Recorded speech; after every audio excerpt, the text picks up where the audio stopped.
start is in sight. Now history sides with the common man. Are you one of us? Are you one of us?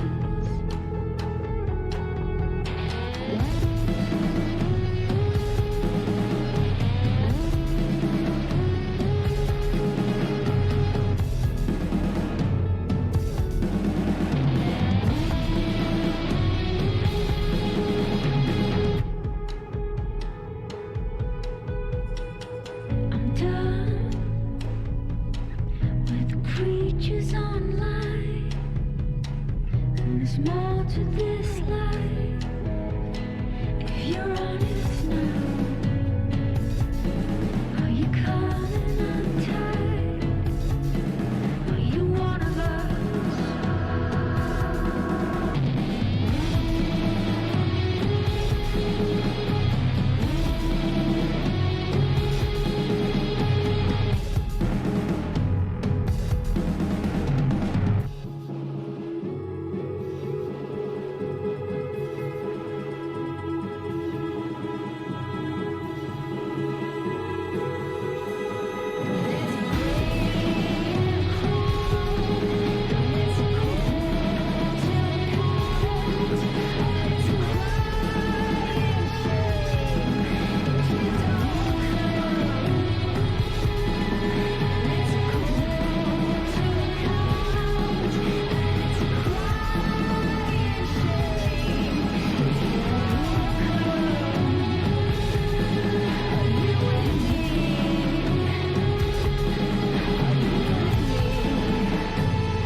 fish that's learned to fly.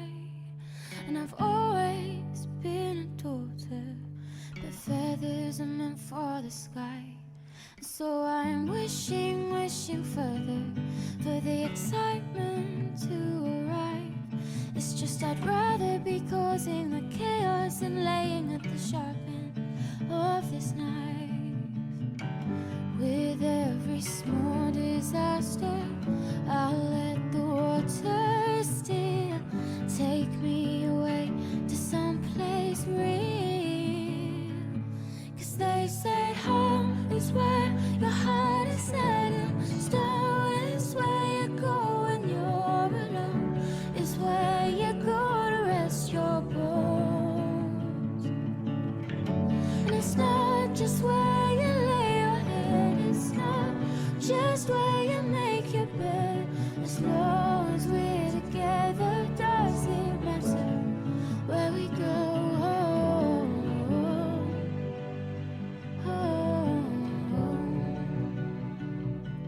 So when I'm ready to be bolder and my cuts have healed with time, comfort will rest on my shoulder, and I'll bury my future behind. I'll always keep you with me, you'll be always on my mind. But there's a shining in the shadows, and I'll never know unless I try.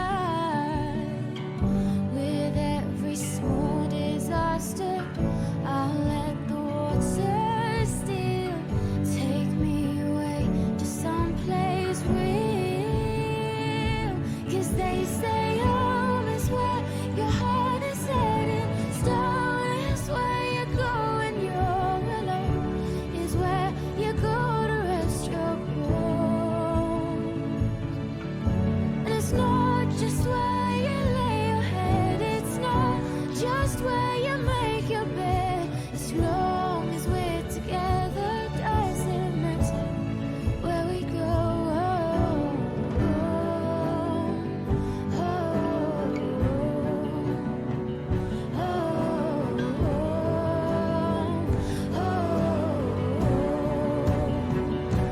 Cause they say home is where your heart is set, and stone is where you go when you're alone, is where you go to rest your bones. It's not just where you lay your head, it's not just where you make your bed. As long as we're together, doesn't matter where we go.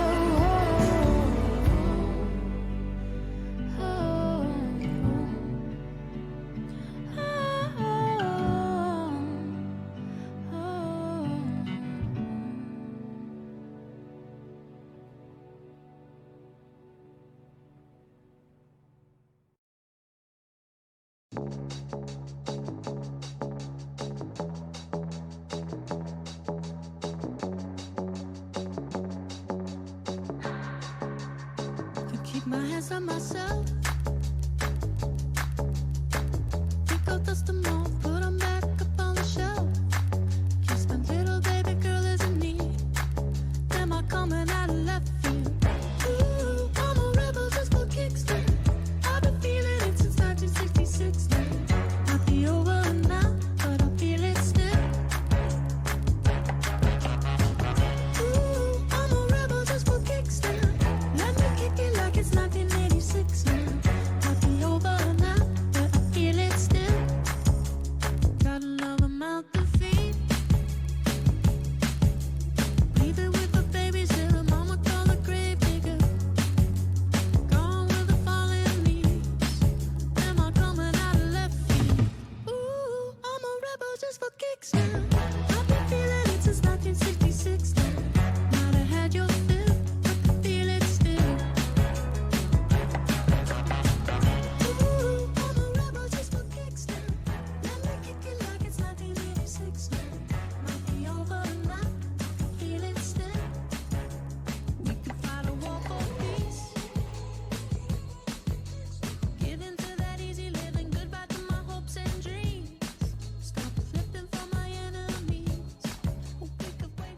So, und damit sehr gegrüßt. Willkommen zurück. Wir spielen heute wieder Games, das Glücksrad uns zeigt.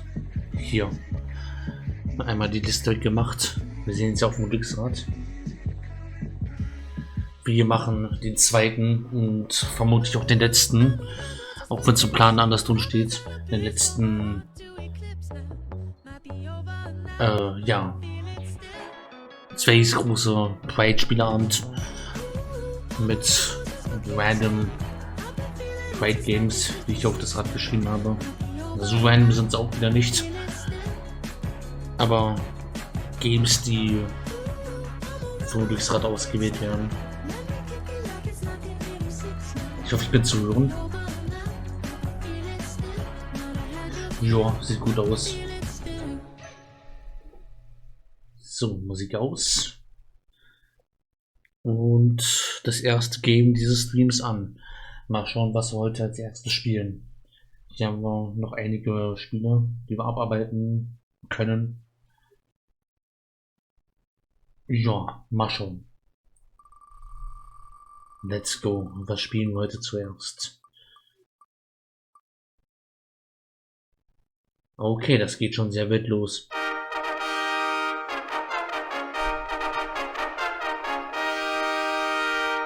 Das geht sehr weit los. Habe ich das schon? Ja, habe ich installiert. Ja. Love is Strange. Na dann. Spielen wir das Spiel mal.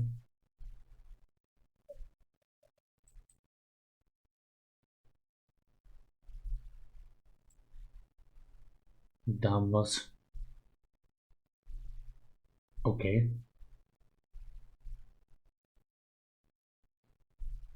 Vollbild.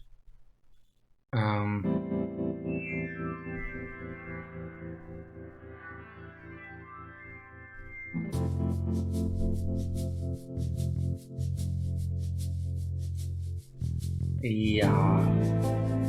So viel zum Vollbild.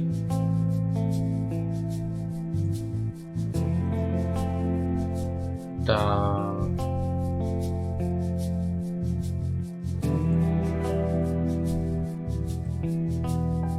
Ja, großartig. Aber jetzt halt einen rechten, einen rechten Rahmen noch ein bisschen Steam.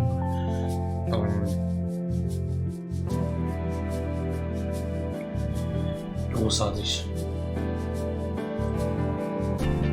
Können wir hier Fullscreen? Ah ja, können wir. Sehr schön.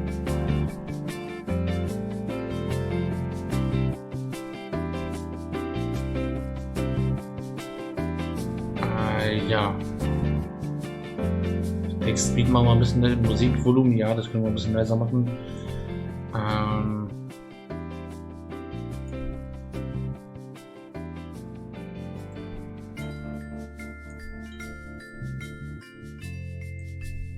Ich bin mal gespannt, was wir hier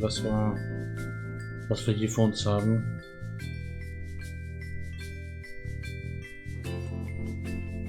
Okay, ja, willkommen zu Love is Strange, was auch immer. Das verspricht merkwürdig zu werden. Gab es kostenlos auf itch.io war es, glaube ich, unter den Pride Games. Schauen wir mal an. We want to play the tutorial. Natürlich, auf geht's. Okay. Hello, I'm Mixed Dog, your guide and teacher. First things first, I'll tell you now that you can click anywhere or press to enter or spacebar key to continue. Love is Strange is a visual novel, meaning you will be reading most of the time. Oh Gott, und das in Englisch. Hallo, was bin ich sehend? Ja, das ist eine gute Frage. Wir spielen das Spiel Love is Strange. Das hat das Glücksrad so entschieden. ein Spiel im Life is Strange oder auch nicht, oder das Universum, keine Ahnung. Es ist ein Dating-Simulator für Life is Strange Charaktere. Ungefähr so muss man sich das vorstellen. Und wir haben hier gerade das Tutorial. Ich weiß auch nicht. Die Hotdog-Person, das ist Hotdog-Man aus Life is Strange. Der war eher in, ich glaube, Life is Strange 1 kam der auch vor, aber in Life is Strange 2 war der relativ prominent. Da war der irgendwie das Hotdog-Man mit einem Mark Jefferson Gesicht. Das ist so ziemlich.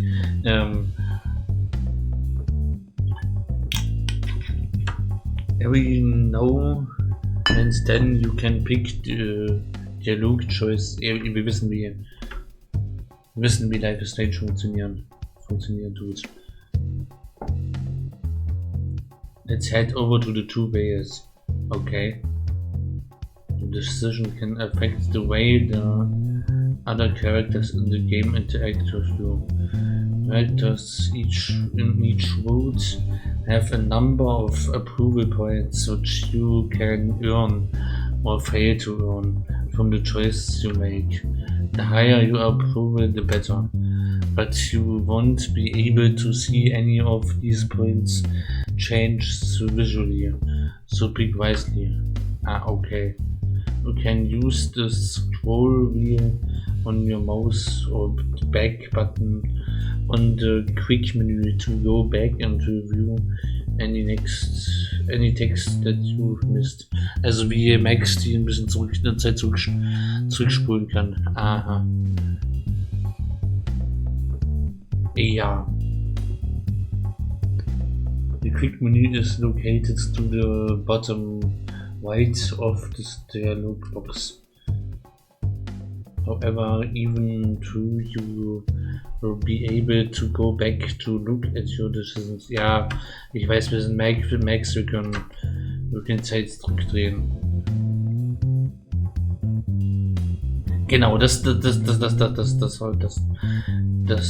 klingt ziemlich stupid und ein bisschen negativ. Ja. Gut, lass uns einfach anfangen. Wir werden die Störung schon irgendwie hinkriegen. Der Wecker klingelt. Insert Grown hier. Ja. Brrst, geht ab, hit snooze. I slam my hand down on my phone. It shuts up, thankfully. I stretch out in bed, trying to make the most of how warm and comfortable I feel before I have to get up. Das sollte Vogelgeräusch sein. Okay.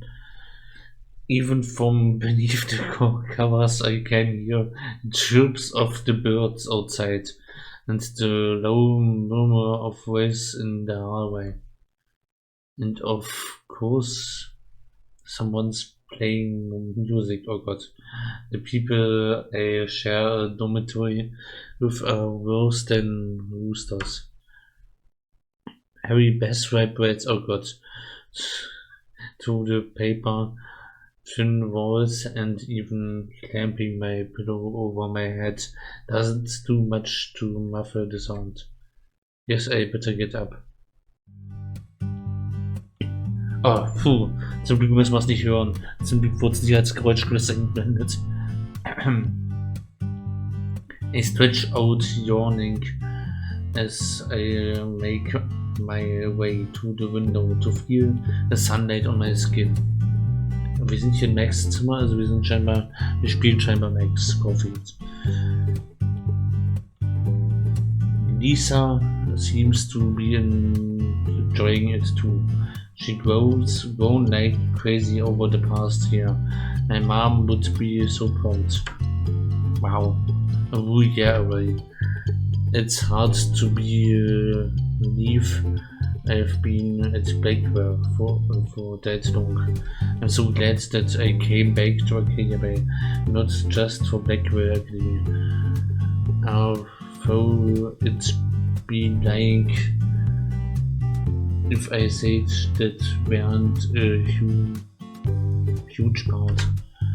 I like Seattle, but I never really felt like home. Kelly is the place I grew up in, the place where I made all my best memories and had too many adventures, each one as different as every new day. Pirates and superheroes.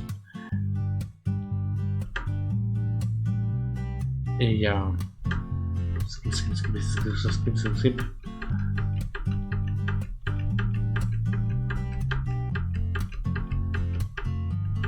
Geht's über Chloe, Rachel und Chloe.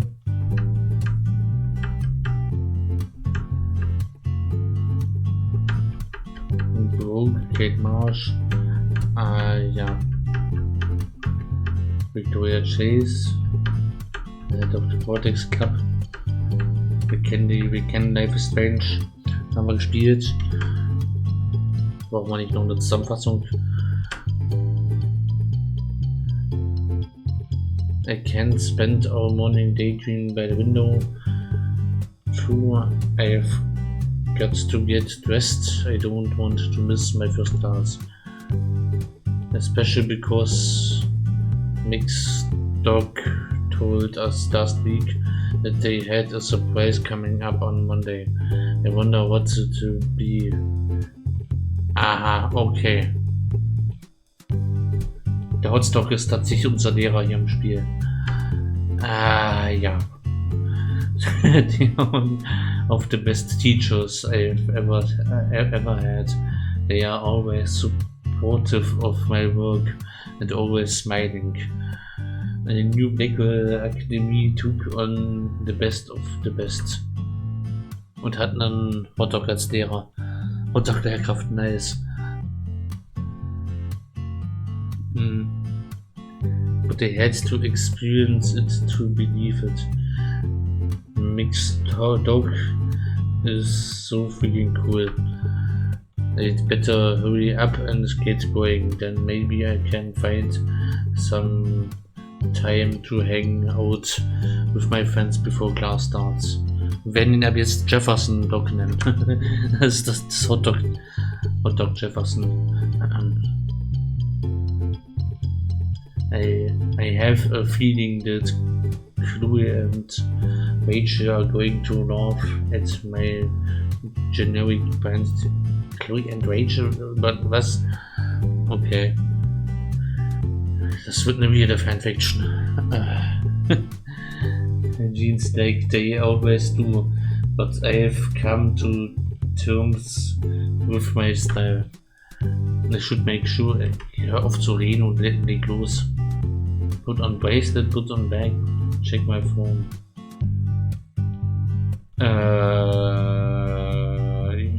Ja. I can't forget my bag, and I don't want to forget my camera either. I'm glad it's managed to survive this long. It's really old and not in a cute folks vintage way. It's legit ancient. But that's what I wanted. I total timeless to my photos. Colors. Chloe gave me one of her punky spiked bracelets a few months ago. I'm clumsy, so I thought I'd instantly take my eye out by wearing it. Über die Bracelet reden. I can't leave my room without a quick scan at my feet. The modern equivalent of reading the morning newspaper.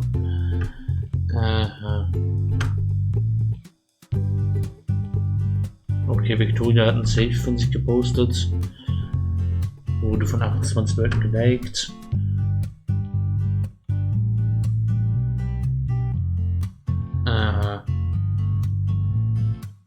Der Cashness-Meter ist wieder, okay.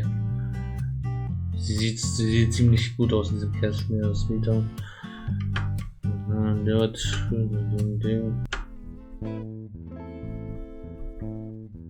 My journal, I can't leave without it. I take it just about everywhere.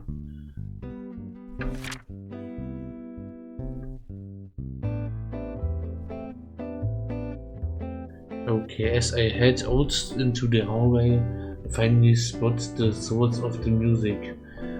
It's all coming from Dana's room. The door's wide open like it usually is. This is definitely way too much bass for a Monday morning. I cross the halls, shaking my head. I knock on Kate's door, but there's no response. Maybe she's already headed to class. In a little sad, I missed out on her usual morning while playing. Not that I would have heard much of it over Dana's music. Was? Okay.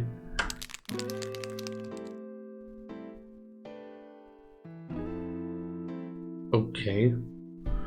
It doesn't surprise me that I can smell weed and hear the sound of a spray can drifting from the bathroom.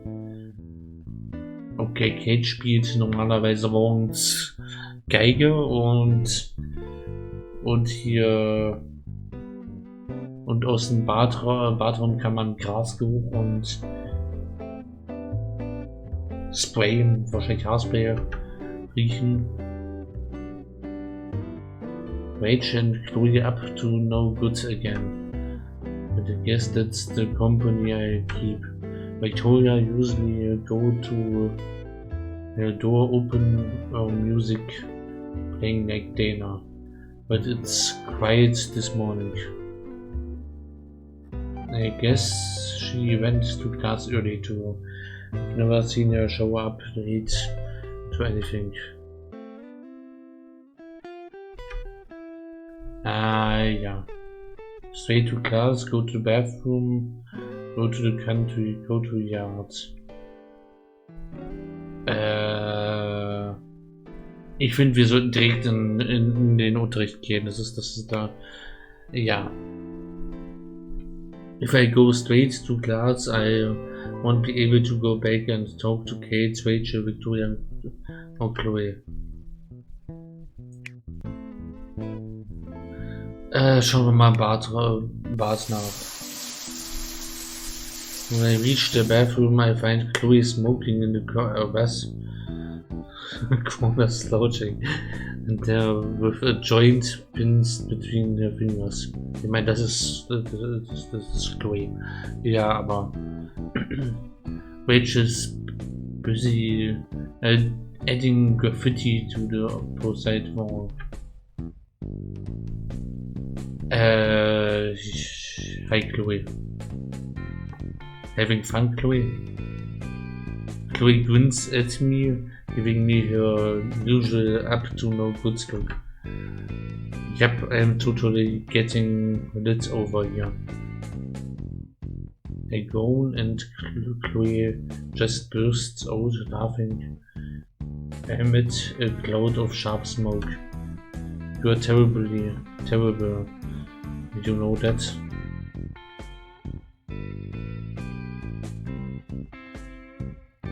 Yeah. I lean against the wall next to Chloe, nodding her with my elbow. I'm not a fan of how weed smells, but I've gotten used to being around it. I know it seems to chill Chloe out, but I'm all for anything that keeps her happy. Just wanted to see what my best friend's up to this early in the morning, and to ask what you think of Jefferson Dog's surprise today. I can't figure out what it could be. Chloe shrugs taking another drag. When she breathes out, the smoke twists and turns in the air before dissipating under the fluorescent lights. It makes me want to take a picture. 3 laughs. I know what that looks. You wanna take a photo? Hipster?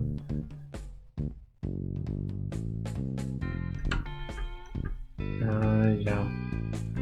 Is it that obvious? Chloe smirks at me and bumps the toe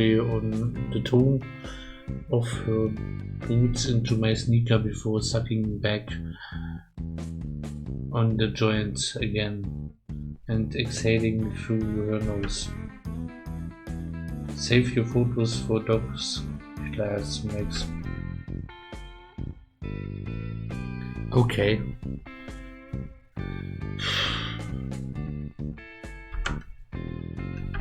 Können wir irgendwelche Entscheidungen noch treffen? Skip. Talk to Rachel. Ja, warum nicht? Wenn die hier noch lebt. Rachel looks up and smiles at me. It's warm, but as usual it's a little intimidating. Aha, da mal Rachel. Hey, how it's hanging, Max?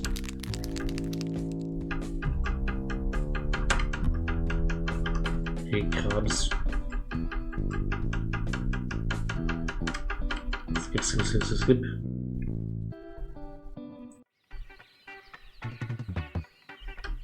Okay, da sind wir draußen. Victoria oder Kate?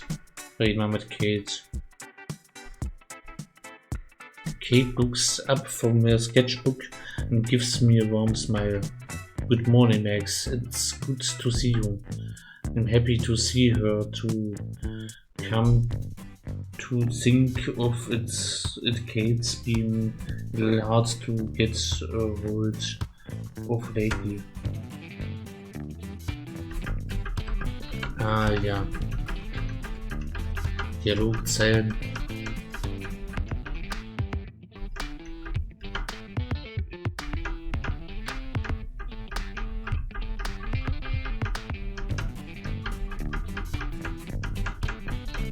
Viel Text. Okay, wir können denen keine Entscheidung treffen, wir können auch noch mit denen reden. Victoria. Hallo Victoria. Victoria turns around and for a split second I see surprise in her face. Before it's replaced with a stern look. What do you want, Max?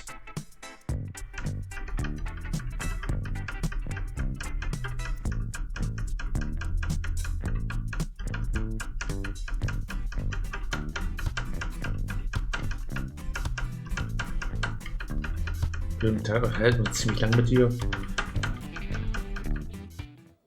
Okay. Once I entered the classroom, I head to the back and sit down in my usual seat. Contrary to what Chloe would have, you believe I don't sit back here to slack off like she does. I sit back here because it's centered right by where NICHT usually lectures.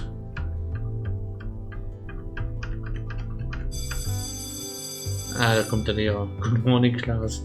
What a lovely Monday morning. There's a few grumbles here and there. Chloe is the loudest. Jefferson dog ignores them all. As you all know, I told you last week I'd have a big surprise coming today. Well, the day has come to me announced the second annual Blackwell photo contest.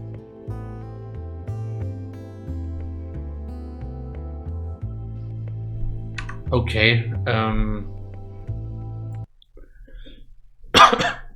okay, jetzt haben wir hier die ganze Geschichte von Life is Strange einfach nur Mit Jefferson als Hotdog. Ja,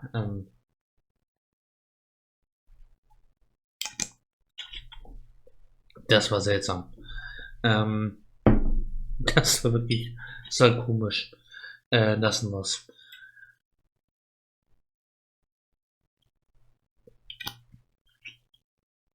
Der Hotdog ist der wichtigste Part. Ja.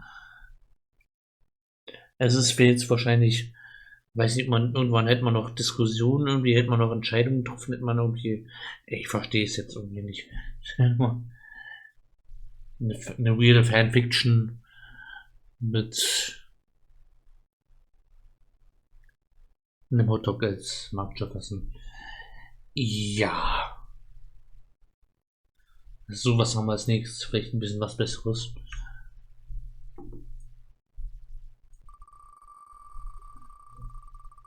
Was wirft mir das Glücksrad als nächstes vor?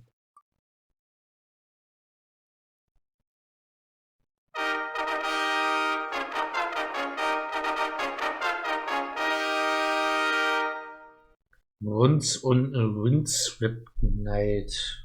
Windswept. Ich glaube, das hatte ich hier irgendwo in Steam. Das haben wir hier schon installiert. Das wird interessant. Ja, wo wir schon mal bei Crab sind, bei Crab Games, arbeiten wir mal die LGBT markierten Games ab.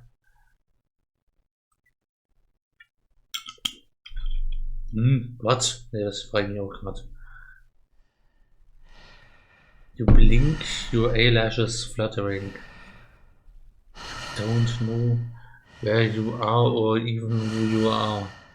And the room is dark. Genau, das ist ja, das ist so. Bitte, was ist hier los? Diese Sounds. Ich fühle mich ein bisschen merkwürdig. Sehr heftiges Atemgeräusch. Okay, Text Adventure auf Englisch schon wieder. Fingers twitch. Ah, yes, you have fingers. You remember now. What? Ich bin eine Person.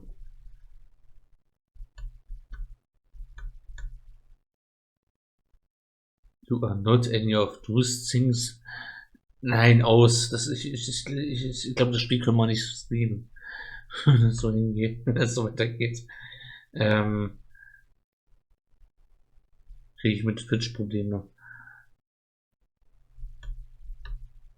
Wir haben einen schwarzen Bildschirm.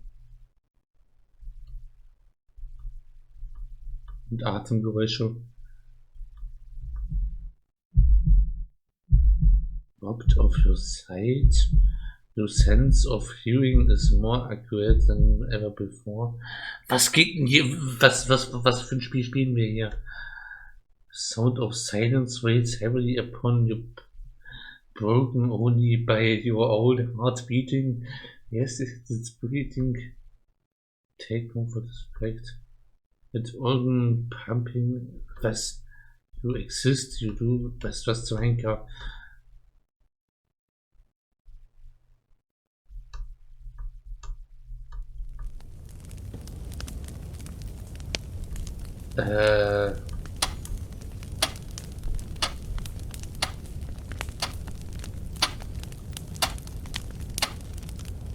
Es ist ein ASMR-Spiel. Take of fingers anymore.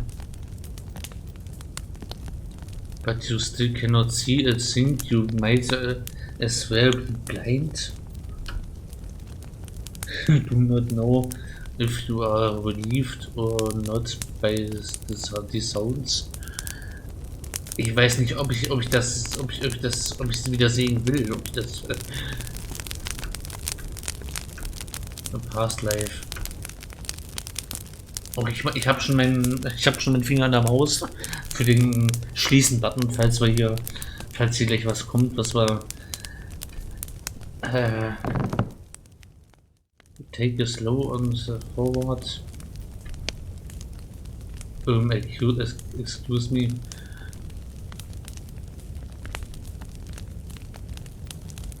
Also wir kriegen, also so wie ich das die Text bisher verstanden habe, die ich mal blättert habe, sind wir irgendwie, wir sind blind gefangen irgendwie und jetzt und wissen nicht, ob wir leben oder existieren oder so, krabbeln jetzt irgendwie durch Räume durch. Was zum Henker spielt? Was spiele ich hier?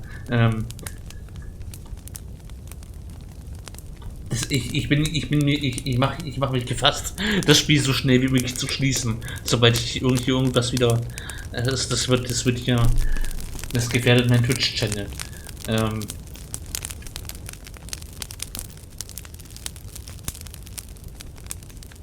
Somebody's looking at you. Bisher gab es noch nichts zu sehen, aber strain your eyes. Ja.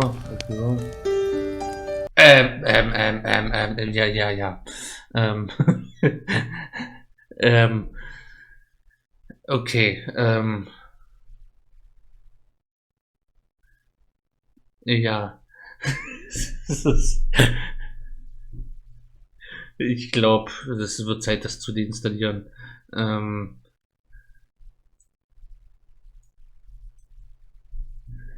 Ja, ja. Was für Games haben wir hier? Okay, was Besseres bitte. Sind hier nur noch Trap Games drauf? Was für ein tolles Spiel. Zeit fürs nächste. Ja.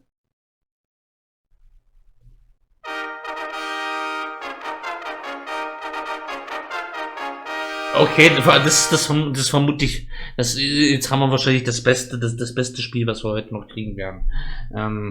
Das ist wahrscheinlich das Beste, was wir heute noch. Das muss ich aber tatsächlich mal installieren. Guck grad mal durch. Ich hab viel Müll in meiner Playlist. Bei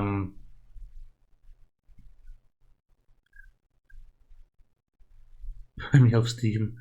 Ich habe so viel Müll irgendwann mal geschenkt oder gratis geholt. Ist tatsächlich mal gar nicht so schlecht. Das habe ich schon ein bisschen gespielt. Das ist tatsächlich mal. Es ist mal ein bisschen, weil es ist zumindest im Unterschied zu den beiden Spielen, die wir bisher gespielt haben. Das Intro ist sehr interessant.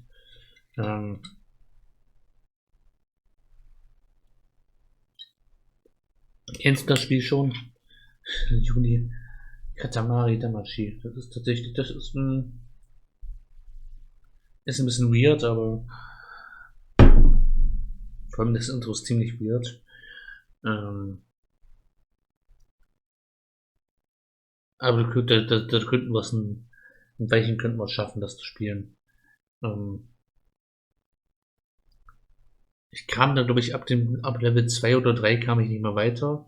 Ich irgendwie ein bisschen. Ich bin mir nicht sicher.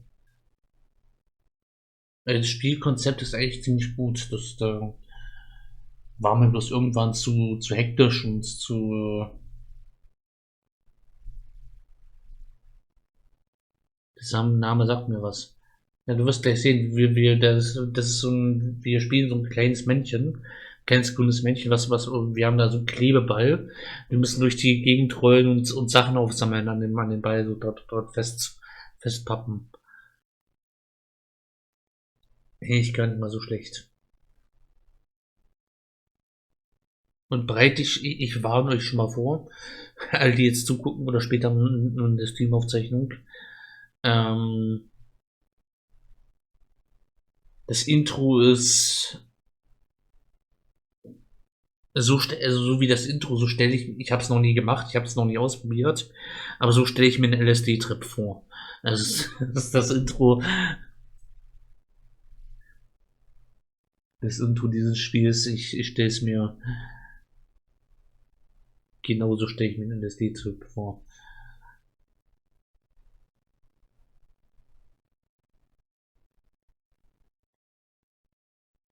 Und ja, wurde mir auf Social Media schon bestätigt.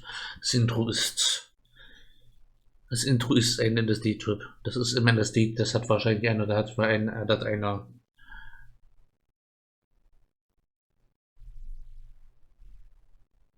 einer genau diese Droge genommen, dass das entwickelt hat.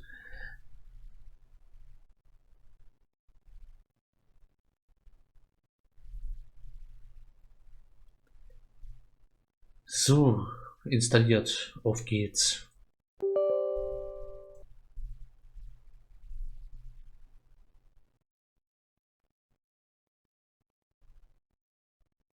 Wann dein Amt kommt.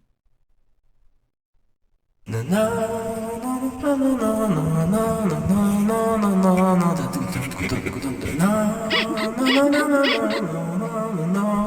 können wir es mal ein bisschen, wir können es nicht leiser machen.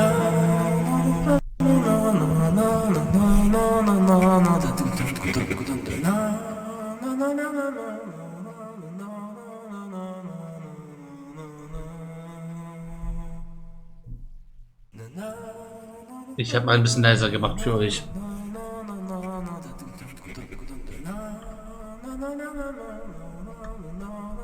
Ein neues Spiel. Wie waren die Steuerung nochmal?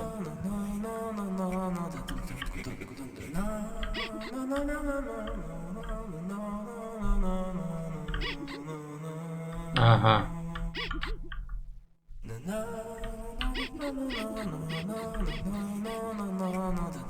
Spiel starten, ja, möchte ich.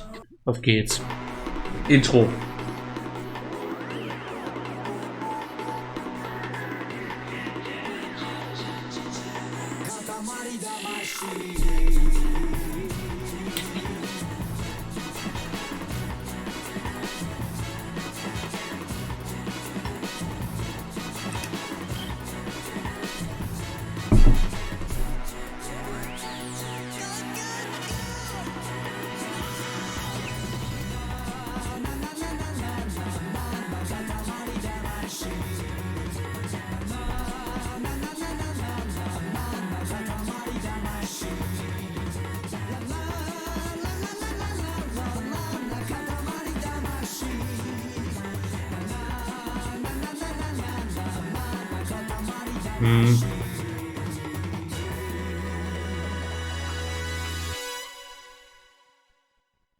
Genauso fühlt sich ein LSD-Trip an.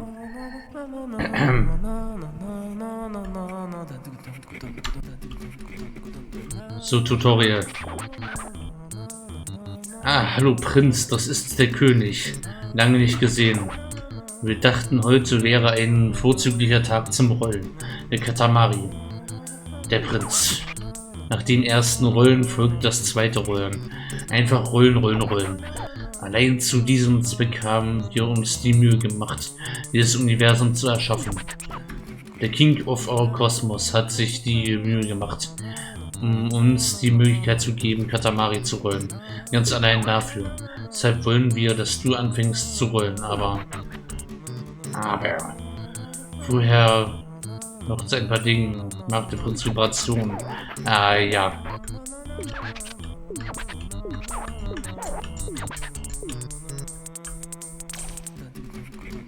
So nach vorne rollen war. Okay. Also die Steuerung war hier wirklich ein bisschen merkwürdig.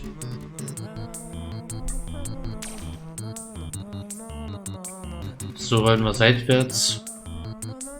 SK nach hinten rollen. W, I, A und J.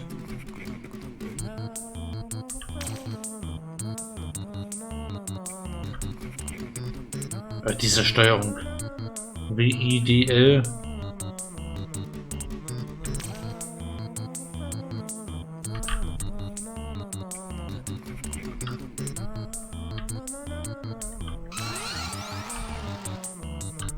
Okay. W und I nach vorne. SK nach hinten. Und die stellen wir nach rechts und links. Egal. Auf geht's.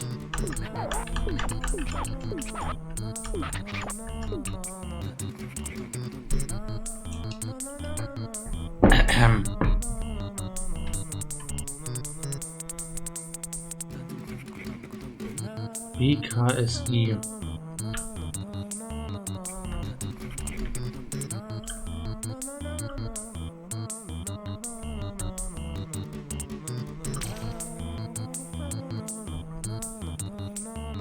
Ah ja.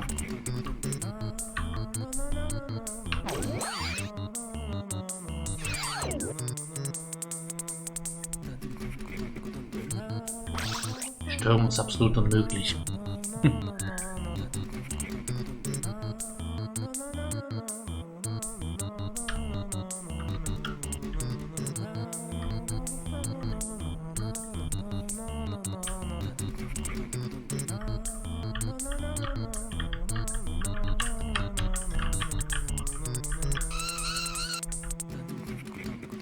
Ah ja.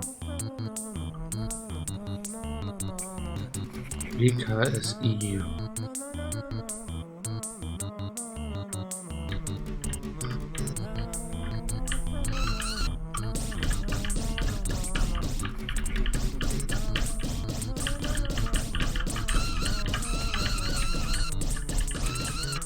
Irgendwie so.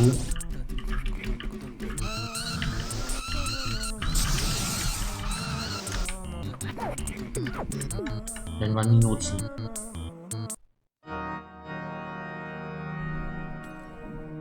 Okay, jetzt kommt die Story. Die sehr wichtige Story.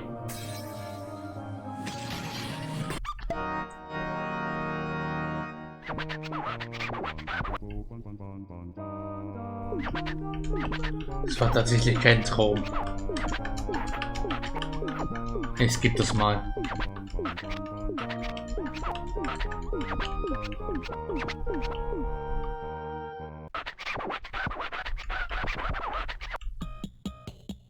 Wir sollen Sachen von der Erde aufsammeln.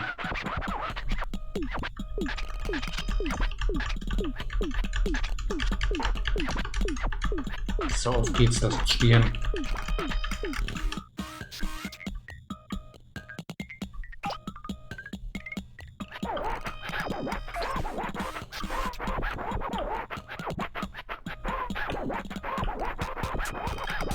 Hör auf zu labern.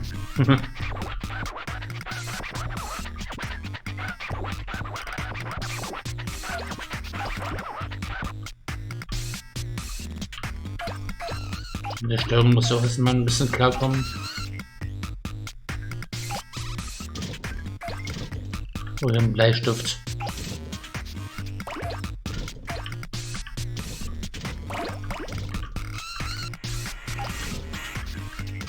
Da geht's runter.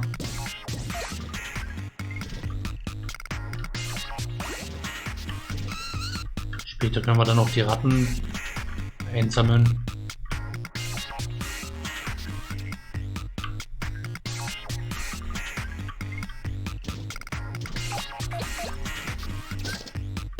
Oh je.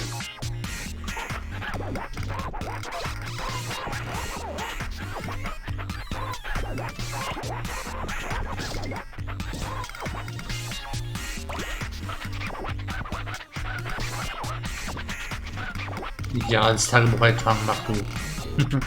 Mach du mal. Ich sammle hier weiter Zeugs.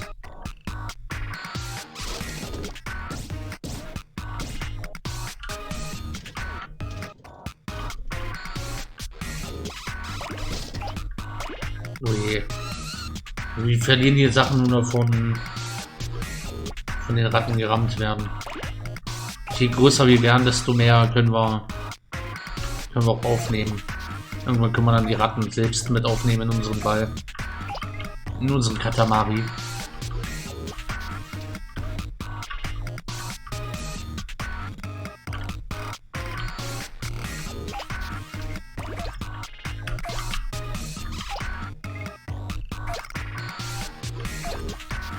Der Soundtrack ist anders komisch.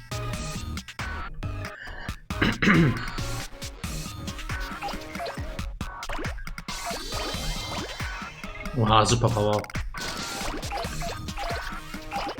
Den Keks aufnehmen.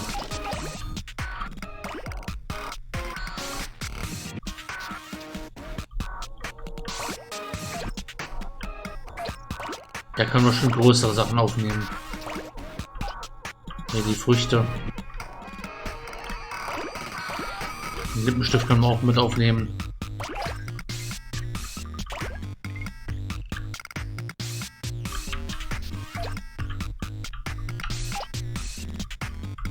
Ich glaube 10 cm sollten wir schaffen. Ah ja. Wie kommst du voran, Prinz?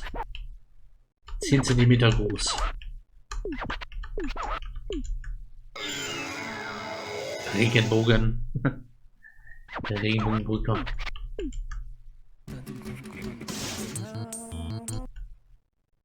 Nein, ich möchte das Tutorial nicht anschauen.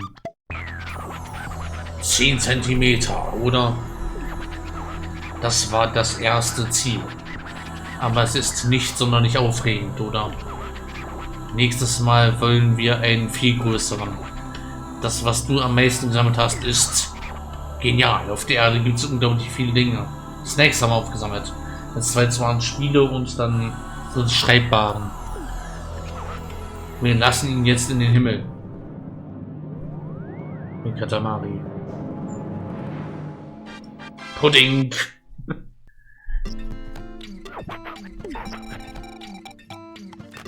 Du hast deinen eigenen Planeten vergessen. Tatsächlich ist das dein Ernst? Du bist also nicht nur mickrig, sondern auch noch lahm. Als Eltern fühlen wir uns dafür teilweise verantwortlich. Oh weh, das ist dein Heimatplanet. Der Planet, auf dem du lebst.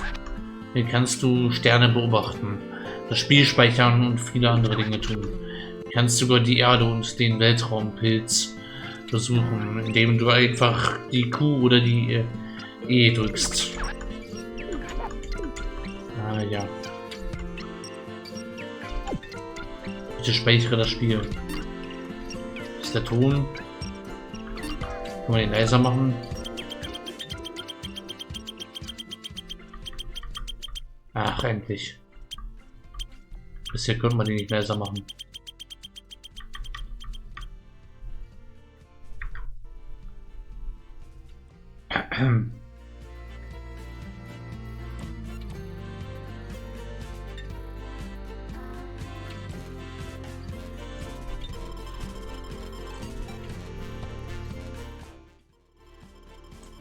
Das Hintergrundmusik mal leiser gemacht.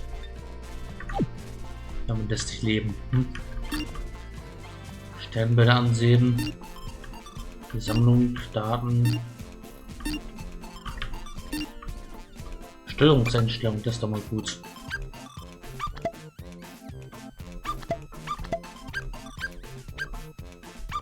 Tastenbelegung. WASD, okay, wir können also mal auch mit WASD steuern.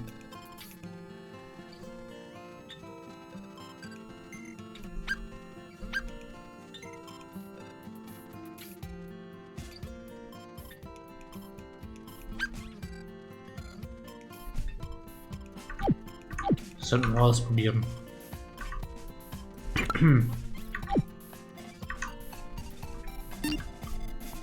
Hier können wir mit WASD steuern, aber im Spiel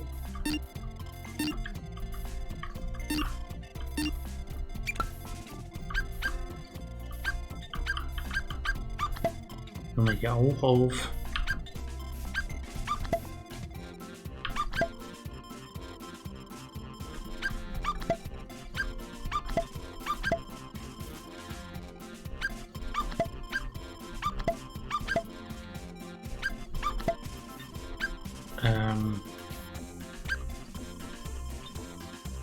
jetzt habe ich einiges zu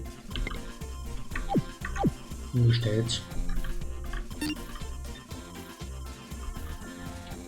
Wo können wir mit dem nächsten Level weitermachen? Sternbilder ansehen, glaube ich.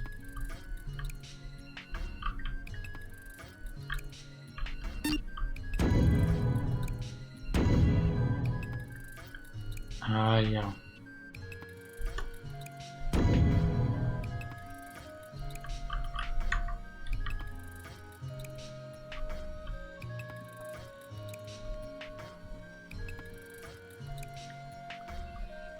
ist so viel dazu.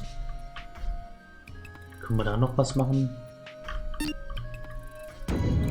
Geh zur Erde.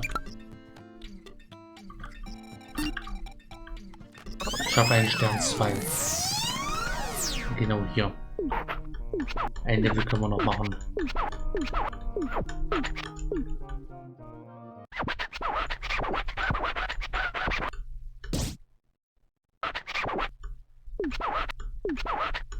Okay, 20 cm müssen wir schaffen. Okay, cool, wir können mit WSD rollen. Das macht das Ganze viel leichter. Die Musik ist jetzt auch mal halbwegs angenehm.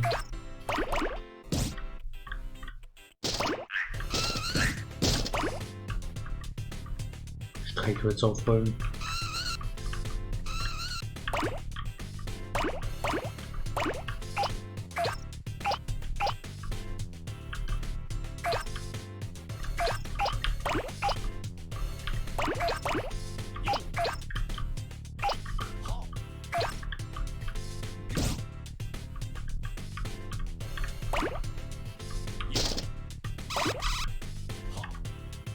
Achtung, Maus. Und Schnecken.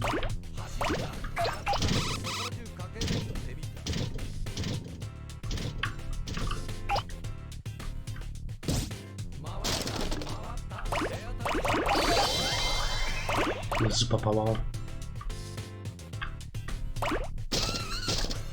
Den können wir noch nicht. Und hier die Mandarinen können wir schon aufsammeln. Die Kugeln hier.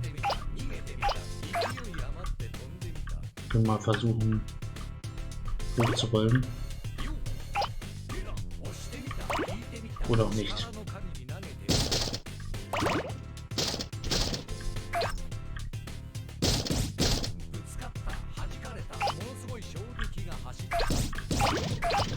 Mal den Essenstisch rüber. Nur 10 cm mache ich ihn größer. Natürlich.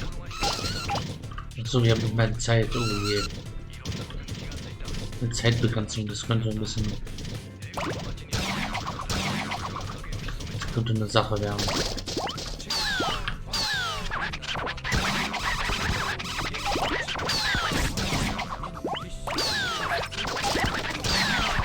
Die Zeit hat mich dann später auch zu sehr gestresst. In späteren Levels.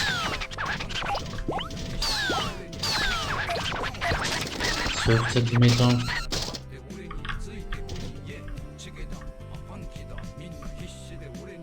Wir müssen noch gucken, wo wir noch Dinge herkriegen.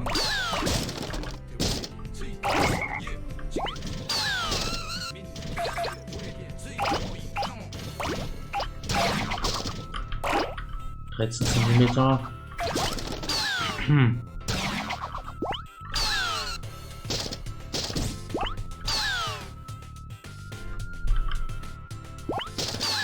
Ah ja.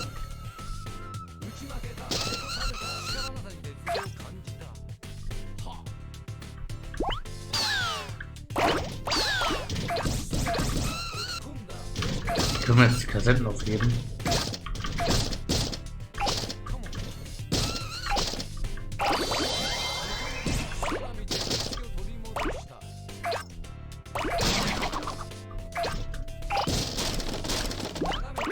Zentimeter.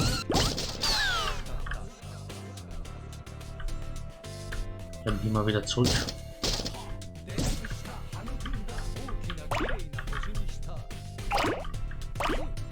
Gibt es noch Dinge?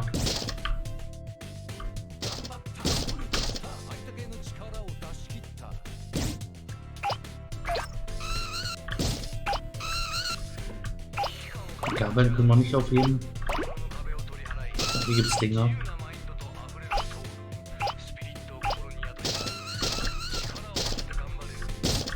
Die kleinen Häuser können wir aufheben. Okay, 18 haben wir hier.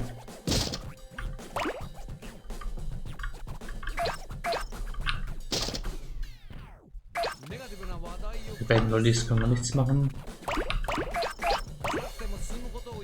Unsere Gabeln mitnehmen. Oh, Lollis.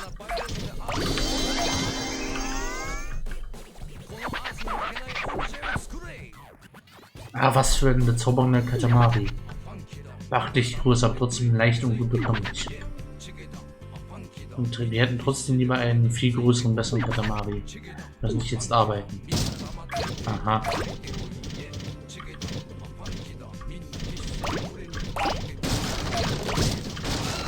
Da können wir noch mehr Zeug sammeln. Die Zeit, die wir noch haben.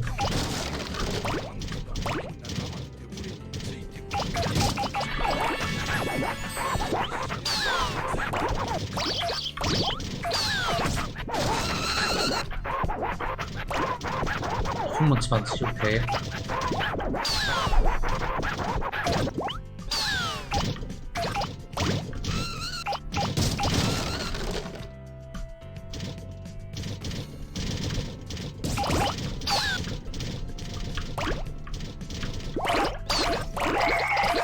Oh, das Kartenhaus. Erfolgreiches neues Jahr. Aha.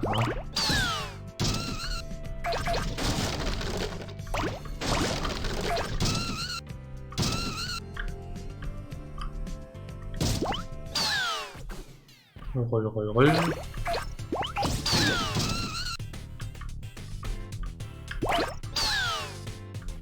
Können wir den mal aufnehmen?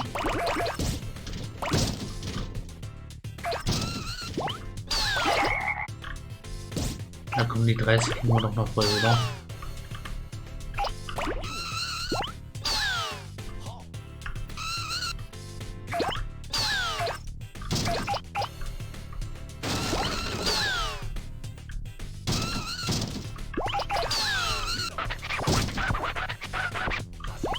Minute übrig, dann müssen wir hier nochmal an die 30. Sehr schön.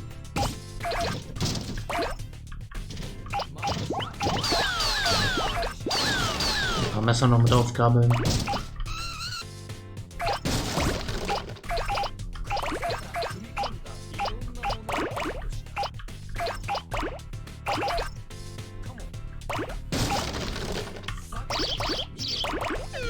Die armen Vögel.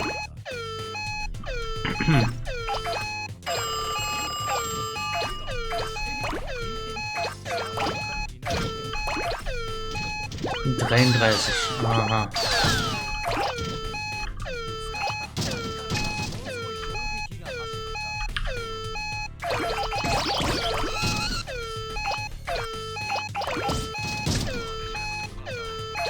Noch irgendwas? Ein paar Tomaten. 33,5. Königlicher Regenbogen. 33,5 Zentimeter. Ganz schön groß. Wir glauben, das wird einmal ein schöner Stern.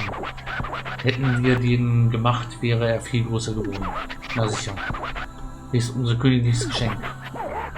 Rate mal, was das ist. Das, was du am meisten gesammelt hast, ist Spielzeit. Genial, auf der Erde gibt es unglaublich viele Dinge. Wir lassen ihn jetzt in den Himmel.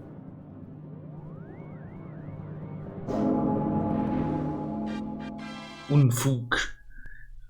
33,5. そろそろ出発しますよ。はーい。臨時ニュースです。星空が突如なくなってしまいました。 Aha, ein bisschen Story.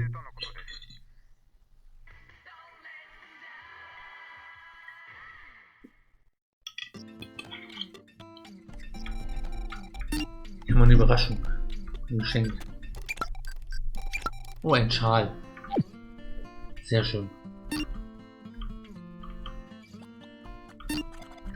Dann sollten wir mal speichern gehen.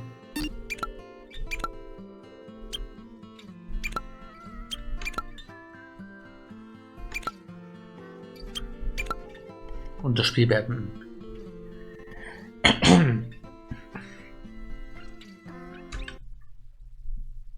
Ja, war ja mal ganz toll.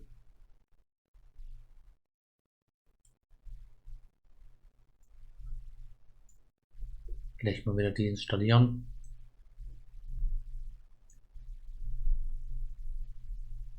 Ich habe noch ein paar Games. Ich würde sagen, eins machen wir noch, eins gucken wir uns noch an und dann machen wir mal eine kleine Pause.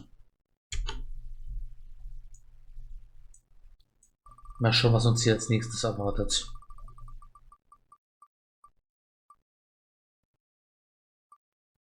Okay. Es steigert sich. Es steigert sich.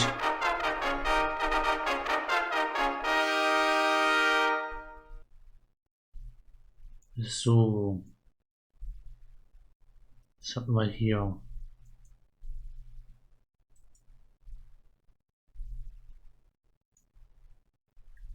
Oh, Life, No and Forever. Oh nein. Stopp.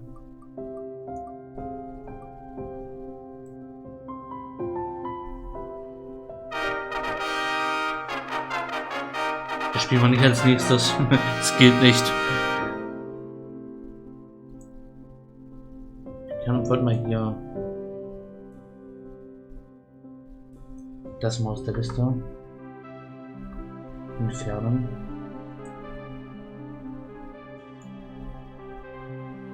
Jetzt spielen wir das hier.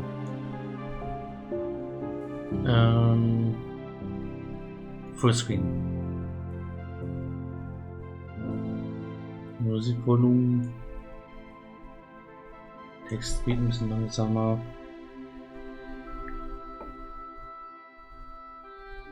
Ein Spiel, was wir schon mal gespielt haben, das ist, was wir letzten Stream gespielt haben. 2 auf einmal, nee. Das Rad entscheidet dann beim nächsten Mal nochmal neu.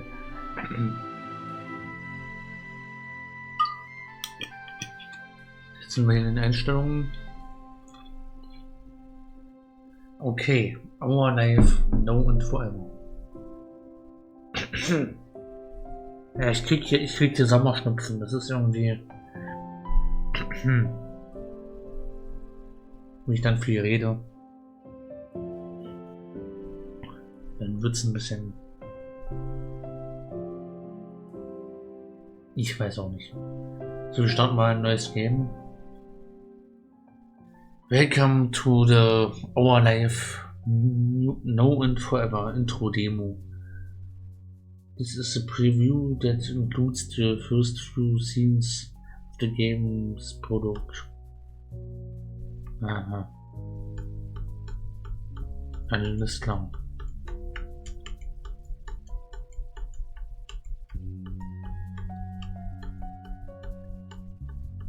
Das Tutorial gleich mal skippen. Hier haben wir eine Karte, Editor. You'll be able to select a first name, last name and a nickname. Ein Gender können wir uns auswählen. Ein Charakter.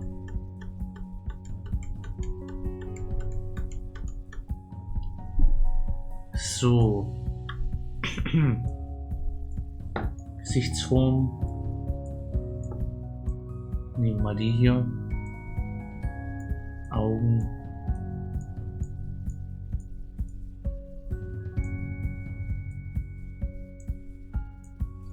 Die sehen doch ganz cute aus. Die Haare.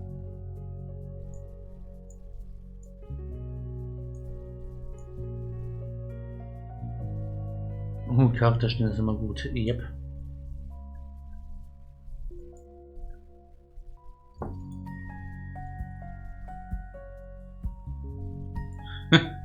Können wir auch ohne, können wir, oh ne, können wir nicht, schade.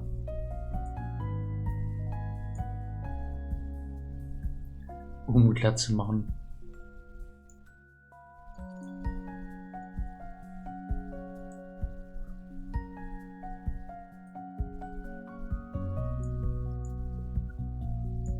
Das mit Zöpfen. 5, wir brauchen so eine Wuschelfigur. Frisur. Ganz wuschelige. Nicht so eine große Auswahl, aber. ins Gesicht hängt.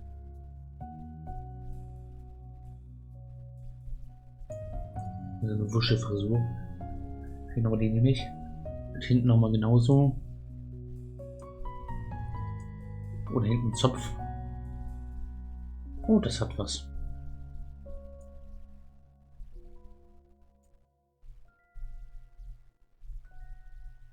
Wow, das war's.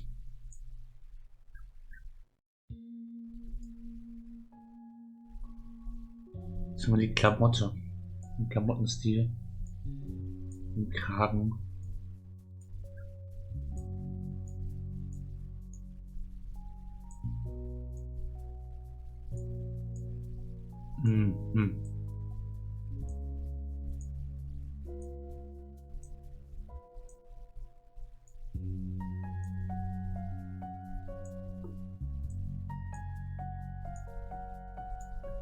Diese Auswahl.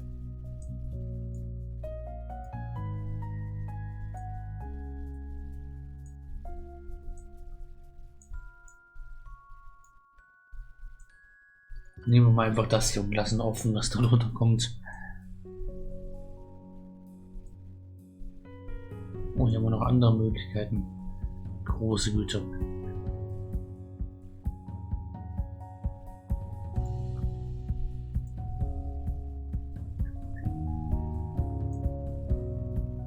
Head-Accessoires. Mütze. Ein Schleifchen.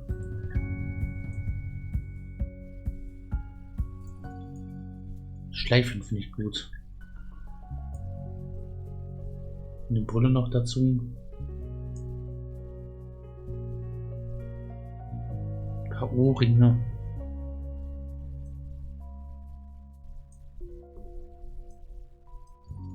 Nicht, dass es bei den Haaren eine Rolle spielen wird. Pflaster, okay. Extras. Narben.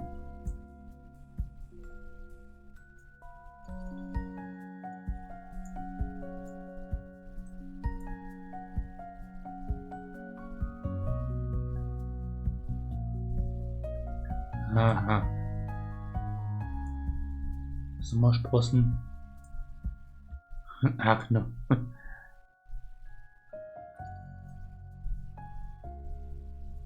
Gut, next. First name.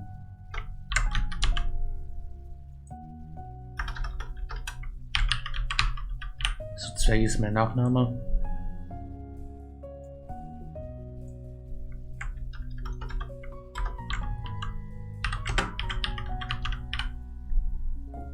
Dominante Hand, Rechtshänder. Größe, Short, Average, Tall. Ja. Body Type, Small, Medium, Large. So würde ich sagen.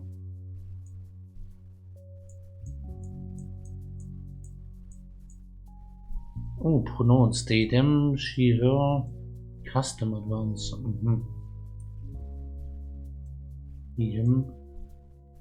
Hier was eigenes. Was eigenes eintragen.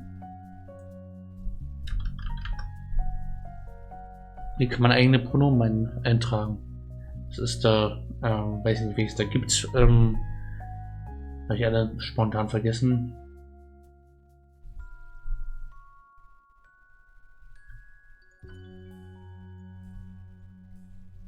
Jetzt im Stream fallen mir die alle nicht mehr ein, die es da gibt. Custom Pronouns.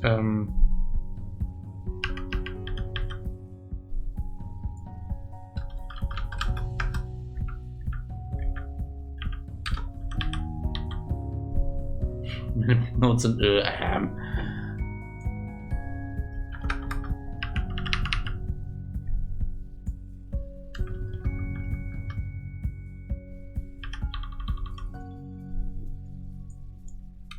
und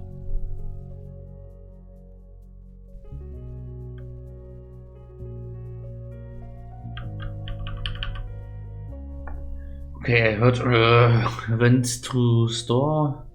The house in the middle is I told it was okay. Max did it. I think it's cheap back. Nee. Ja, genau.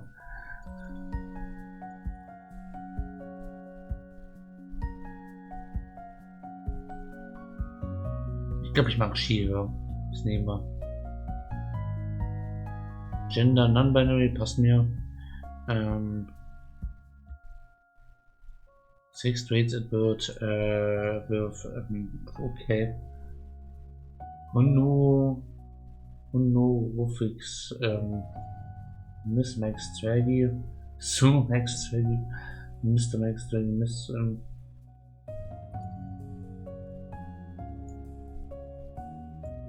Add Custom, hier kann man so eine Custom-Ansprache, kann man hier so nehmen. Einfach nur Max. Max Zwergi? Nein. Einfach nix. Kann man nicht einfach.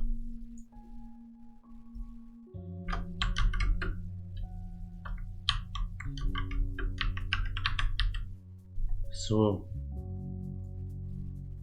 My Queen Max Zwergi. So muss das sein. How would you like people to refer to you? Also diese Einstellung, ja, das ist großartig.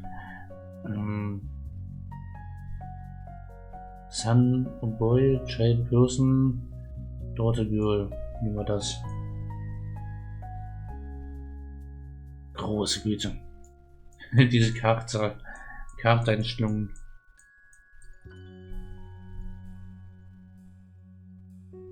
Ach, das ist unsere Mutter. Können wir unsere Mutter gestalten. Das ist ja fantastisch.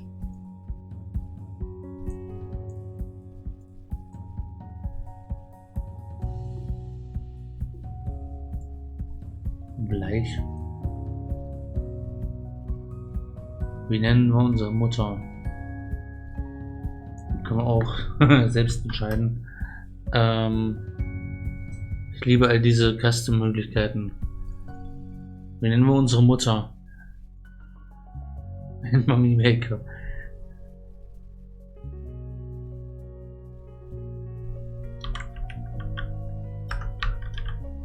Mutter.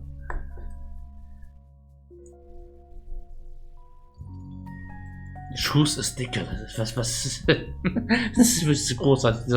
Die Customization-Möglichkeiten. Die Möglichkeiten, wie man das anpasst. Schmetterling.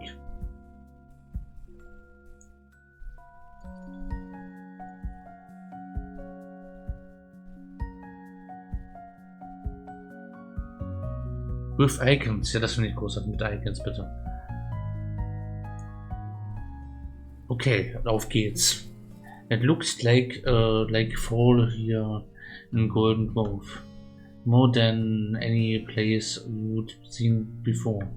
It could be in one of your old picture books to show little kids what autumn was supposed to be. There weren't any green trees or bushes, but there weren't just bare branches yet. It was almost the same as normal. All that had changed were the colors: red, orange, yellow, brown.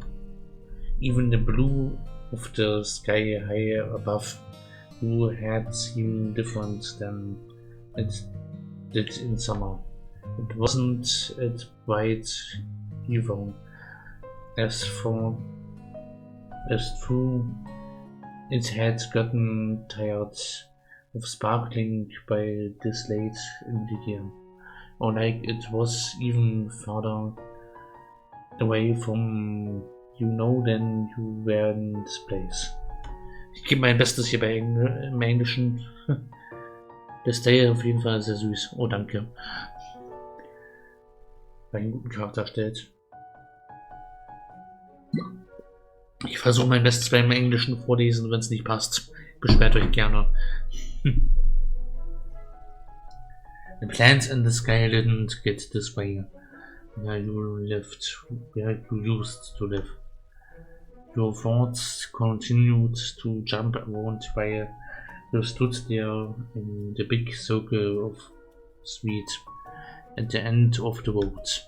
It was a weird path to you. It couldn't take you ahead or to the sides or anywhere else. Like most streets, you went down. This one only came right here with those big houses. The view in front of you was something you'd only ever seen in photos before, from stapled together papers that advertised the middle house being for sale. I had been a picture book to you until this day. Now you knew that it felt like fall here too, because it was cold outside. Chilly enough that you sometimes held your eyes closed for a few seconds longer than usual, to try keeping your eyeballs from feeling like they were gonna freeze inside your head. Können wir irgendwie Sprachkonten nicht erstellen?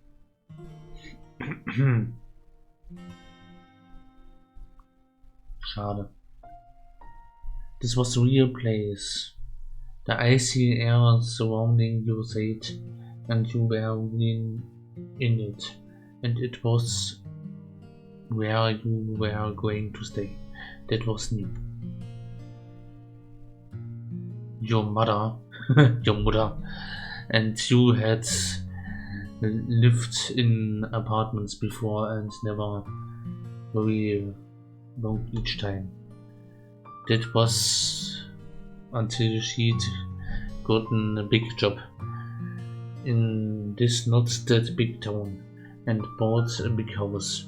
You wouldn't be going anywhere else for a long time. Now in that moment you couldn't imagine being there forever. But that's just the way it was. The old tan house at the very end of the long round road was now your house, standing tall with two others side by side. Those buildings were homes too, with their own people living inside, and those people in those ancient houses were going to be your neighbors. Choice. Seemed okay to you. You felt kind of mixed up inside. You were super excited about everything happening. You were mad. There wasn't much you felt about that. It all made you so sad. You felt scared this wouldn't really be something you thought. Nothing was gonna be the same, but you were always with that. And it was even better because you would be doing this with your mother, and it was good that the part was nice, since your mother was no fun.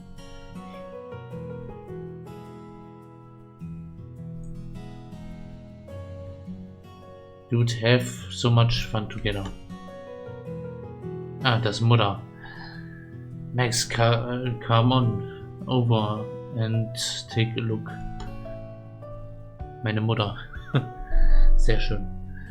Oh, that was your mother's voice. You hadn't noticed she'd gone so far. You wasted no time catching up in order to reunite with her. Off the cul-de-sac road and cutting across lanes of grass and sidewalk, you reached the pickets. Fans of Mother had called from. The gate was unlocked. Unlike the other houses in the front of yours, there was a tiny grey stone walkway that led up to a couple steps, and 2 steps led to the door. You walked along the private path, making sure each foot landed squarely on a rock, and not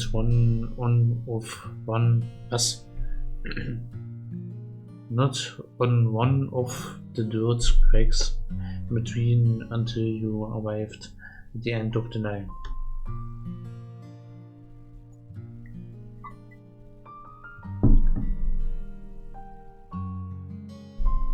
Then you hopped up the tiny stairs and stood beside your mother. And there your mother was standing at the edge of the porch, arms folded and waiting. She must have been moving around before, cause the shiny whooper earrings she had on were twisting from side to side a little bit.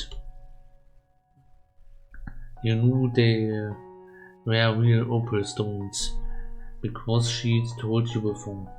When she first got them, she also told you a long time ago that her normal name, not Mother, was Opal.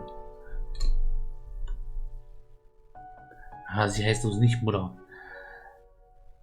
Her clothes were 2 colors of a cloudy day after rain had already come and gone. The kind of day that could be cold and bad or really relaxing and comfy. It depended. You wondered which way she looked at it from. You didn't know. The rest of her the rest of her food was so much more bold, especially the matching purpley cranberries of both her hair and eyes. There weren't lots of things out in the world with that color that could feel gloomy. Mother smiled at you.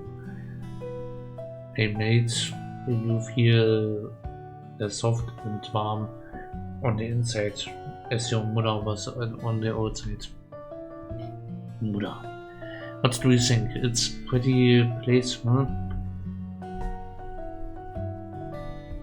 I've seen worse junk.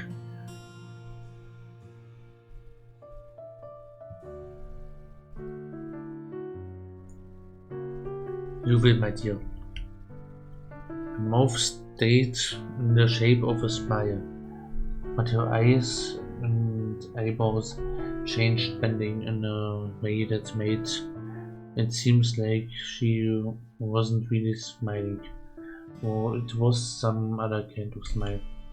She put a hand on one of the white painted pole things that kept the porch roof from failing down. Her fingers moved down it. Won't be too much longer. The real estate agent should be here to hand over the keys in a couple hours. Then it'll be official. We'll be the new residents of Golden Grove. You shifted your weight from one foot to the other. This was a big deal to your mother. Her whole life was changing too. You hoped it wouldn't be a mistake. You didn't want your mother to be sad. Well, you've seen the yard and the outside. You don't have to wait here the entire time. How about you go look around the rest of the neighborhood? She bent down, placing her hands on her knees in order to speak directly to you on the same level. It's a safe tone, especially in this area. You will be able to play freely out here.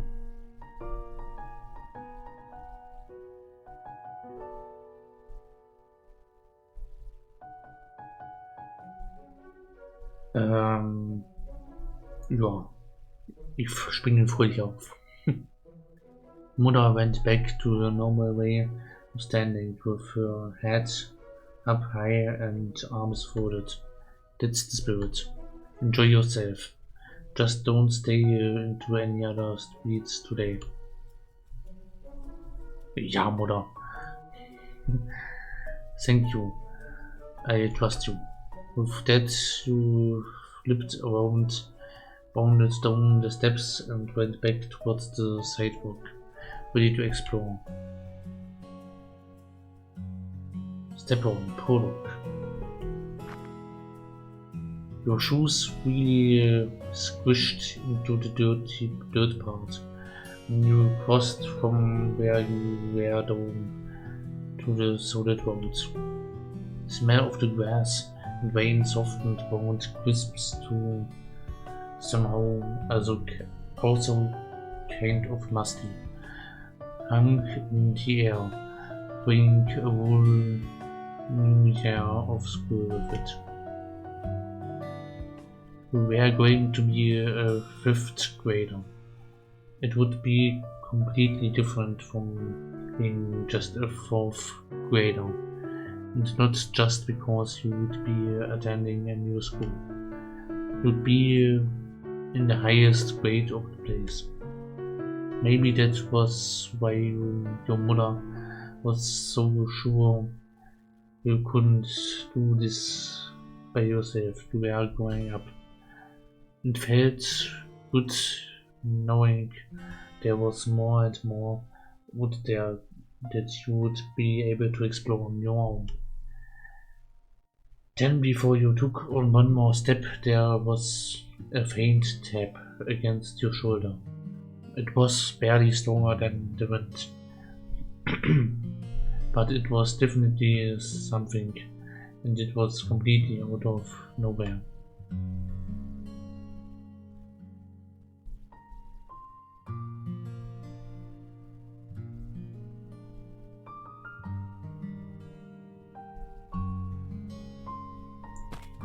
Spring in die Luft. It was a pure instinct you hadn't even realized it happened until you were back off the ground. Rapidly you ping-ponged your gaze from left to right, trying to get a glimpse of the poking preparatory. No one was there. The neighborhood was empty except for you. One would settled on it being a mystery forever if you hadn't noticed there was something left behind from the encounter. Sitting there in between the muddy bone blades of grass was something. Ein Papierflieger. Who would throw this at a stranger? And why would they disappear after doing it? As you considered those questions, your gaze shifted back towards the right, the side of the street where the tap came from. Whoever sent this to you had to have gone that way.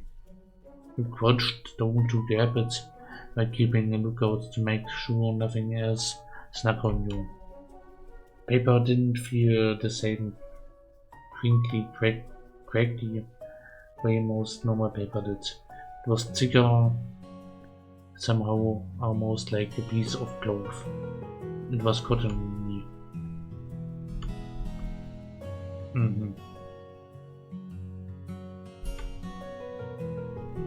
You turned the paper airplane around in your hands and squinted your eyes neatly.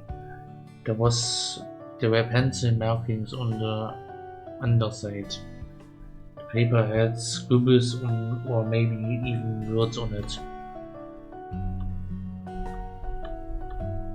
Wir schauen uns da an. Hello. Go out. Hide out. And then in the bottom corner was Max Zwergi. Your name.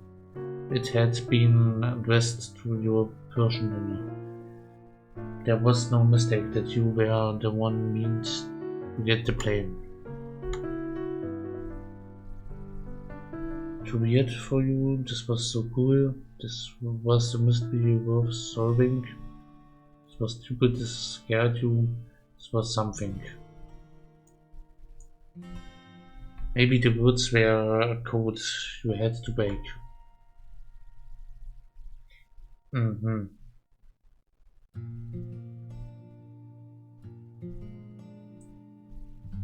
That was all you needed to see.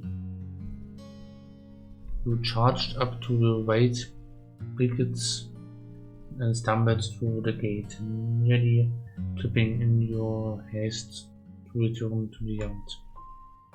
Mother was still right there on the porch where she'd been before, but she was already coming over to meet you. Your sudden reappearance had interviewed her and she spoke with an amused bend to her voice. What is it, Max? Wait, what are you holding? It's alright, you can go back out. It's not a dangerous message. And I think you might even be able to figure out where Slipper came from. Good luck. Okay. Wir gehen ihn auf die Spuren.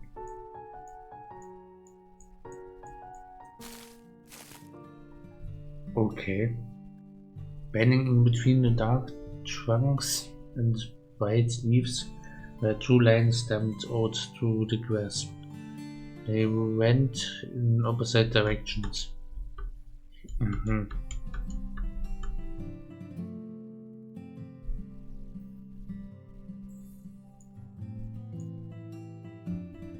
You went down the walking path on the left, went on the right, zur linken. And your guests continued.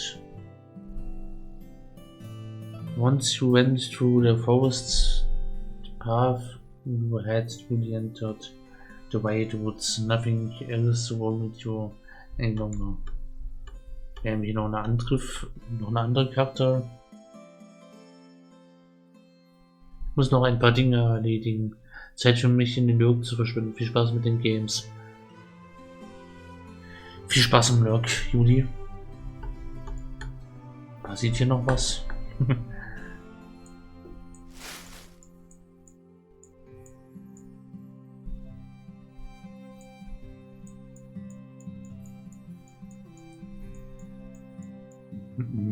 Oh. Da kommt jemand aus dem Laub gehüpft. Hello. Was a shout and new whirlwind of leaves rushing through the air.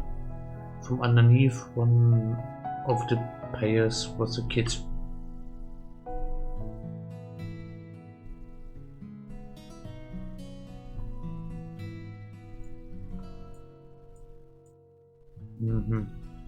Ich sag mal hi.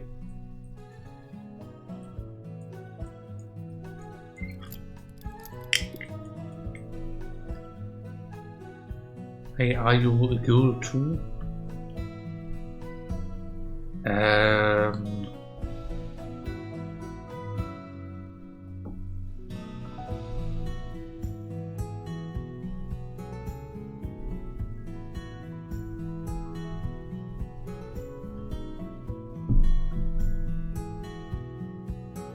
You shook your head.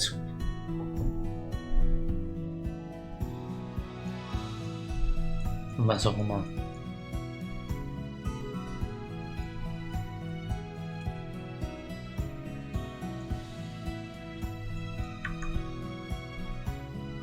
So, ich würde mal sagen, Ja, genau das.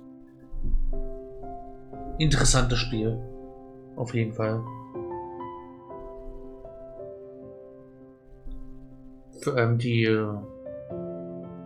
Möglichkeiten, sich den Charakter zu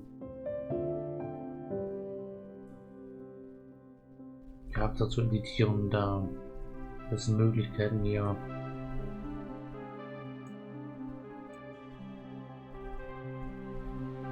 Der Charaktereditor war echt großartig. Gut, na dann. Soll es damit mal gewesen sein? Ich würde mal sagen, wir machen eine Kurzpause. Und ich gucke schon mal, was wir nach der Pause spielen. Bis noch ein, zwei Games, die wir hier auf der Liste haben. Mal schauen.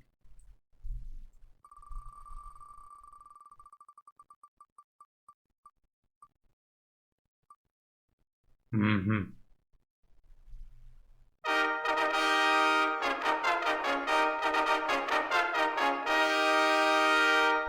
Missed Messages. Okay. Das habe ich hier neulich gesehen erst. Jetzt haben wir hier was. Das spielen wir mal nach der Pause.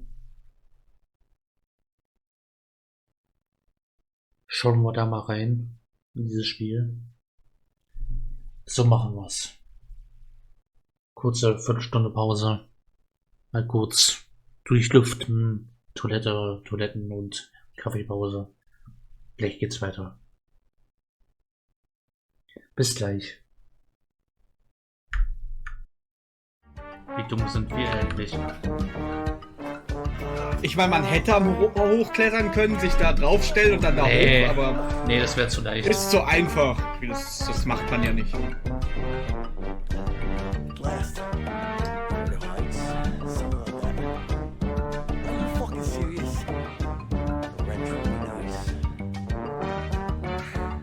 Jetzt gehen wir den ganzen Weg zurück und klauen den Raumschlüssel. Mhm. Oh nein, das machen die ernsthaft, oder? Gehen wir zurück. Oh mein Gott, sind die...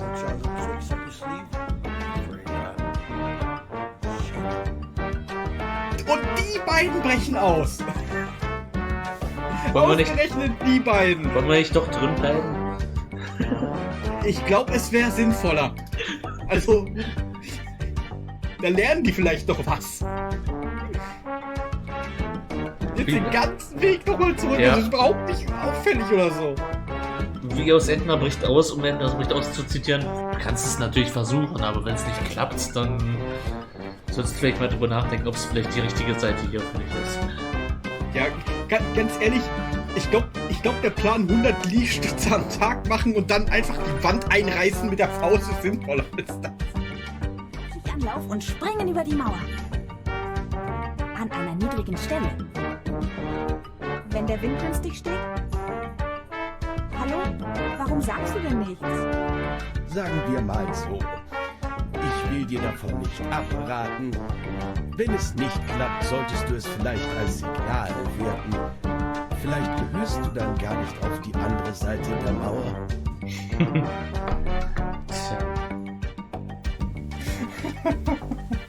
Es fühlt sich schon irgendwie gut an, einfach auf die zuzugehen und sie einfach mit einem Schuss loszuwerden. Wie wirft man eigentlich Dynamit? Du zündest es an und dann drückst du linke Maustaste. Wie zündet man das an? Mit L. Du solltest das nicht zu lange in der Hand halten. Nee, irgendwie klappt das nicht.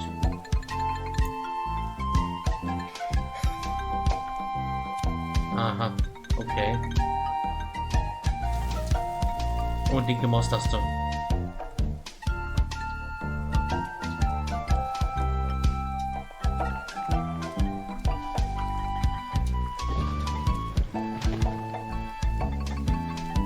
Ich glaube, ich trockne mir auch ein paar Arme und Beine. Ich meine, warum nicht?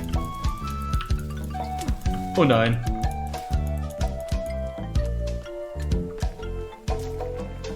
Ich habe gerade eine 100 Bäume.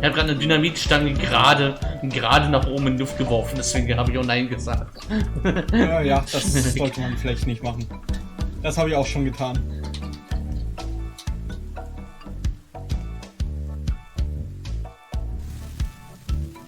Okay, hier müssen Beine ran.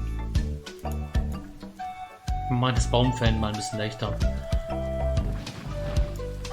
Ja, ich meine, wir haben eh unbegrenzt Dynamit, von daher, warum solltest du es nicht tun?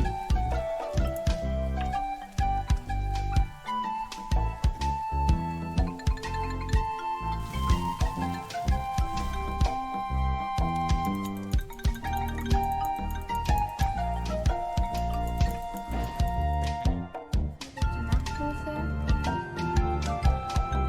Ja, Sorry. natürlich. Ja. Die Synchronisation.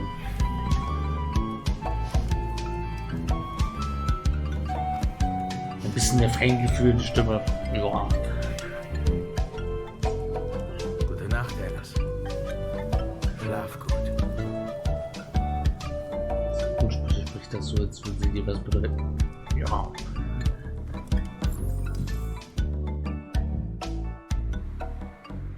Jetzt bin ich in Hogwarts drin.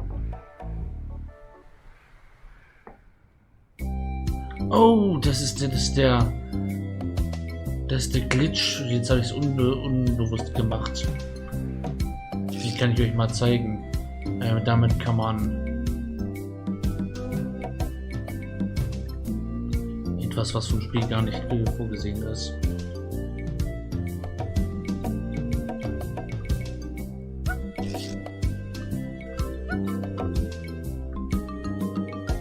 Können wir hier mal landen?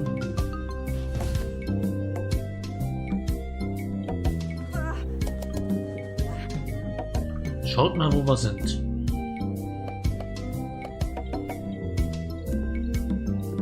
Der Gryffindor Gemeinschaftsraum. Gryffindor Stabsiedler, um genauer zu sein. Hufflepuff im Gryffindor Gemeinschaftsraum. Haben wir uns reingemacht. Ich hoffe, wir kommen hier noch raus.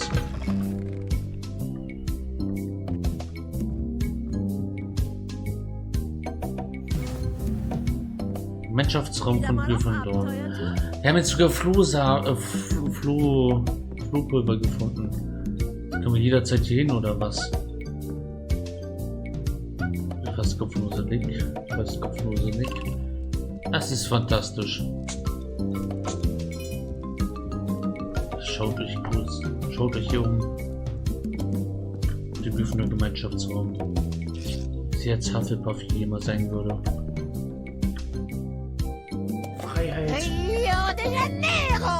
Ist raus aus der Anstalt. Meines Vaters. Es muss doch irgendeinen Hinweis darauf geben, was damals wirklich passiert ist.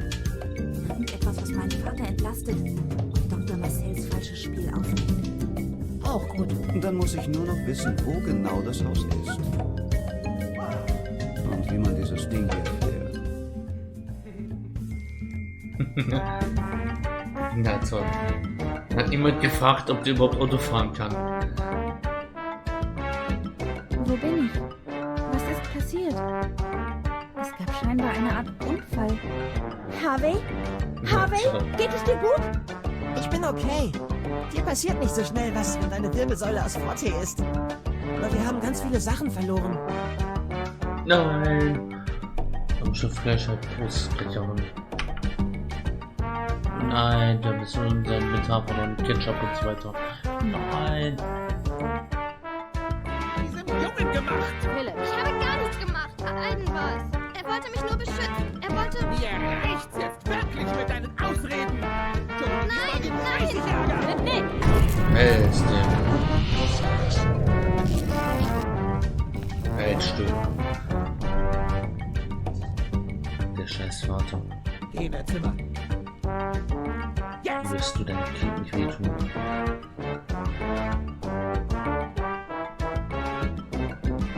Was für ein böser Vater.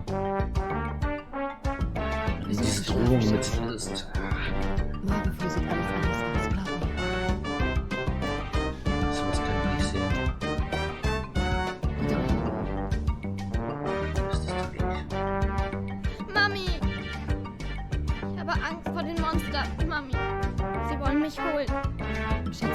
Monster gibt es nicht. Ich lasse das Licht an und die Tür auf, ja? Komm, schlaf jetzt, Süße.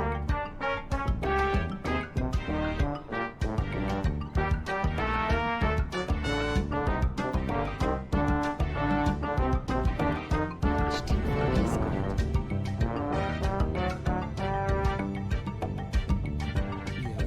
Wir sollten gehen. Halt's Maul. Lass mir bitte eine Minute, Philipp. Ja, gib dir. Mutter Zeit mit ihrer Tochter.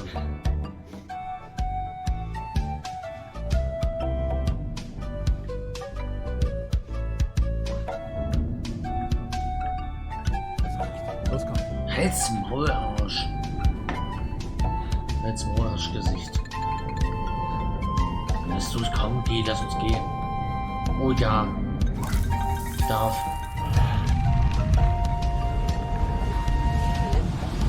Zack. Ja, heul doch nicht rum. Na komm, angefasst. Ja, verpiss dich.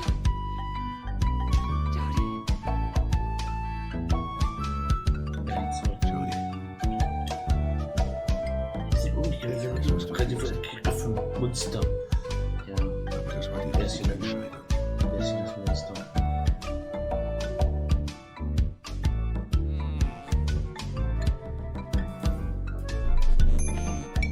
Er hat eine Idee.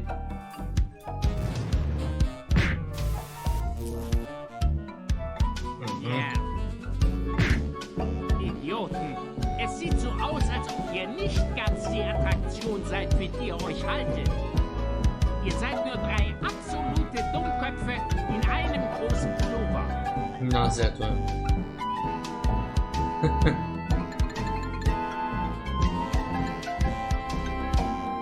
Haben sie in der Zeitmaschine verfranst.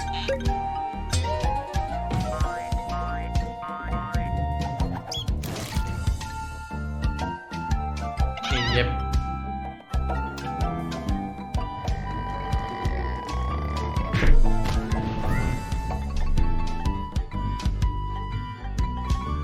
Fantastisch. Bin ich froh, dass das erledigt ist. Sieht so aus, als wäre wieder alles in Ordnung. Ich hab die hergelockt. Du musst sie überwältigen. Die haben mich gerade entdeckt. Die kommen jetzt gerade zu mir raus hier. Ich bin aber auch draußen. Ich bin auch draußen. Verdammt. Ich bin bei dir draußen, Modi. Oh mein Gott, du bist... Was? Das ist auch eine Idee. Was? Wie zum Fick hast du das gemacht? Ich habe ja mit die Flint abgenommen. Das ist der alte Mann. Du hast ihn weggerammt und hast ihm die Kanone geklaut. Ja.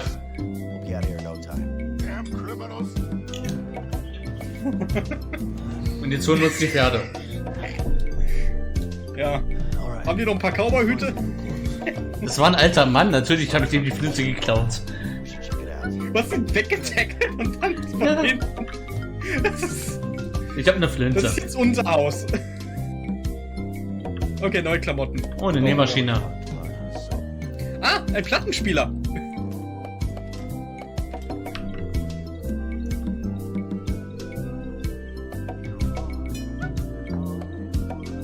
Ich habe mein Ziel erreicht.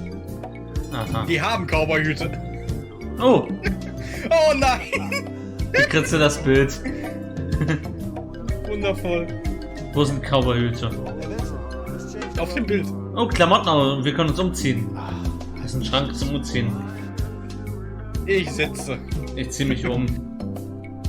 Ja, ich komme gleich. Kann ich auch was mit dem Bild machen? Ich will es auch noch verunstalten. Ah, hübsch. Oh! Nein!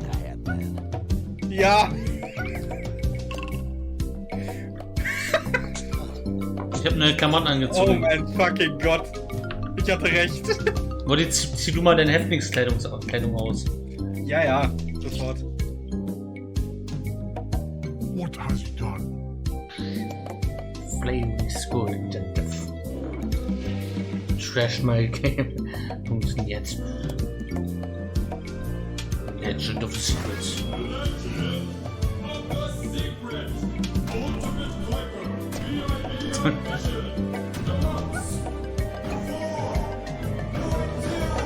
Ist halt leider viel zu realistisch.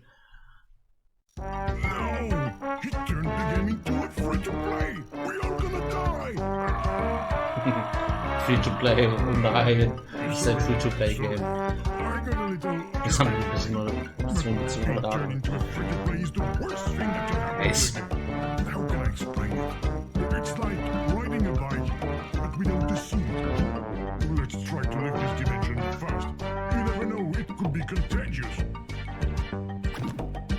Starten wir das Spiel. Das ist kein Spiel. Headface-Konto. Natürlich. Anwenden Zugriff auf deine Fotos, Dokumente, Bankkonten und Sequenz erwarten. Mit Vergnügen.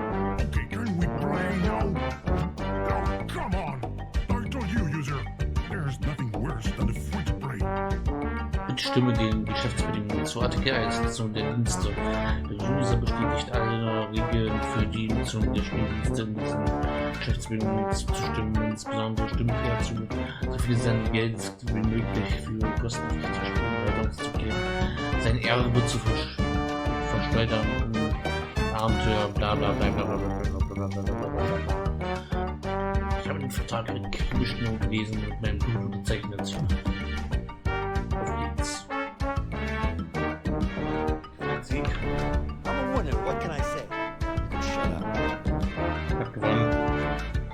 Das habe ich wirklich nicht gemerkt. Tja. Wie lange wollen wir das hier noch spielen? Ja. Aha.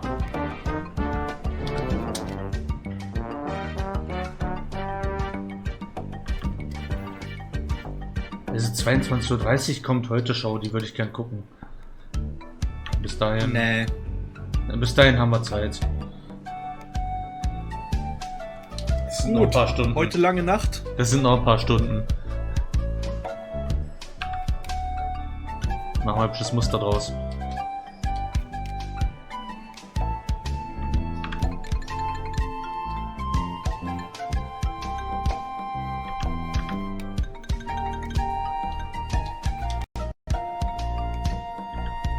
Sind wir so kaputt, dass wir da wirklich jetzt ein Muster draus machen? Weiß nicht.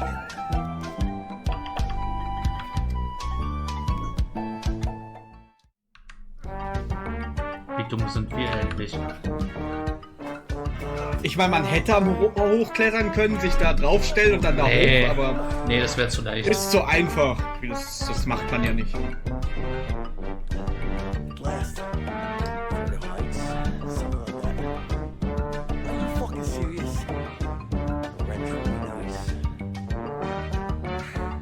Jetzt gehen wir den ganzen Weg zurück und klauen den Raumschlüssel. Mhm. Oh nein, das machen die ernsthaft, oder? Gehen wir zurück. Oh mein Gott, sind die...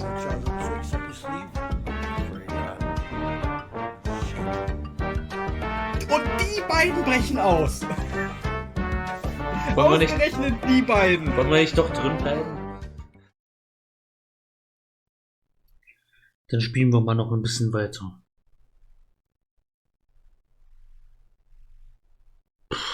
Es ist hier wirklich nicht so. Es soll nächste Woche soll es an verschiedenen Tagen, an mehreren Tagen bis zu 29 Grad heiß werden. 29 Grad, es wird Sommer, Leute. Ich weiß nicht, wie das hier... Ich habe nächste Woche Schule, Berufsschule. Das ist wie ich das bei der Hitze an der Schule und danach irgendwie, wie ich am Abend hier noch streamen soll. Das wird spannend. Gut, na dann. Wir spielen hier mal Missed Message. Schon mal, was wir hier so verpasst haben. We have missed messages. Mhm.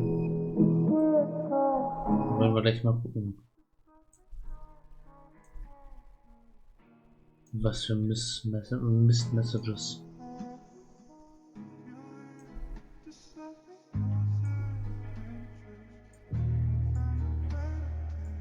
Difficulty High, Medium. Okay.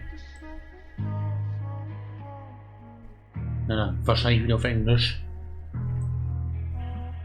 Auf geht's. Trigger Warning. There are mentions of suicide and self-harm in this game. Okay, ihr seid ihr gewarnt. Triggerwarnung. In diesem Spiel geht es um Suizid, also Selbstmord und um Selbstverletzung. Also wer das nicht ab kann, sollte an dieser Stelle mal ein wenig entweder seid vorbereitet oder schaltet ab an der Stelle. Und hier sind wir schon. Perfect for staying inside and finishing my work. Aha.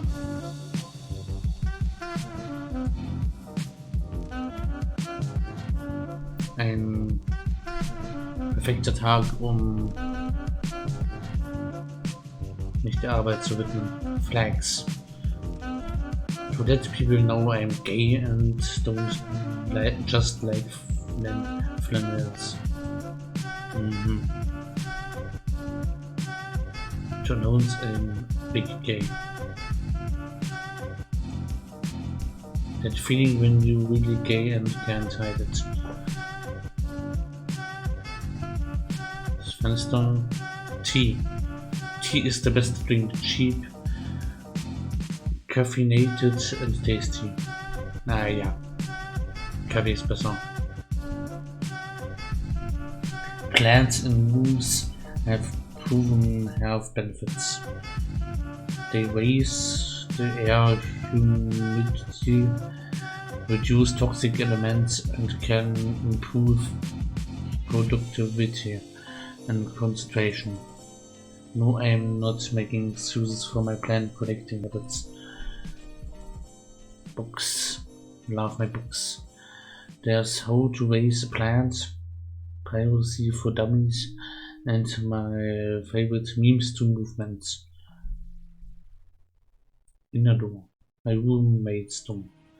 She used to keep it open. No, it's usually closed. I'm serving looks today. I just woke up. Papers. Oha. My precious Modaka Magica poster, which is just print out. Good God, they are cute. Yeah. And some notes from my friend and roommate May, who is distant and total sweetheart.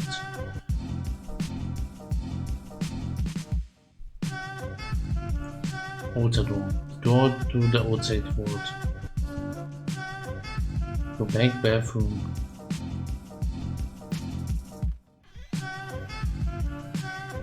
And do what I gotta do, then go back. Okay. Never mind. Rather just lounge in bed. Okay, go on laptop. I need to work, but I am so bored. I can't focus. The work stuff AX plus BY plus CZ ist gleich D. Ich bezweifle es. What even is 4-dimensional shape? What's this? Should I accept it? Goth girlfriend's iPhone wants to send you a note.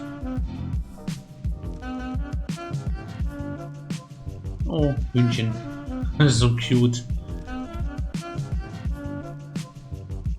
Send me back. I wonder if she responds.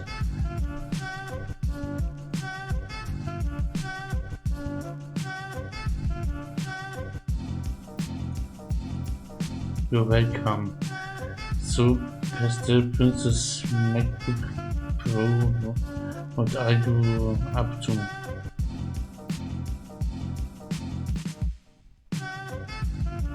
Working but can't focus.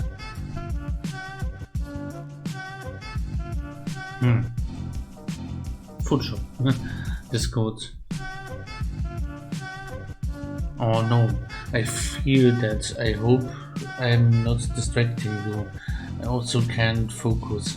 I'm procrastinating with my with makeup right now.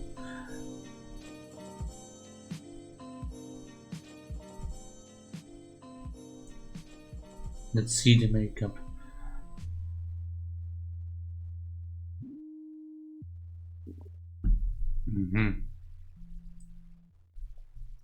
Tell me I'm beautiful, mother. The cutest.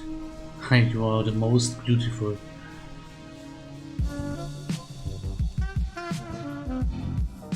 I want to wrap in my arms like burrito.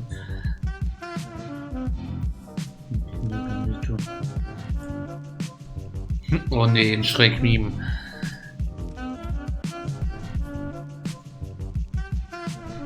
Memes senden.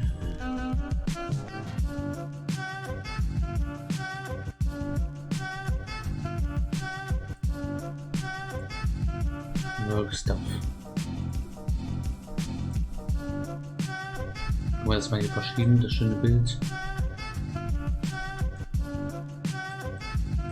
Schließen kann man das nicht. Wir verstecken was hier hinter.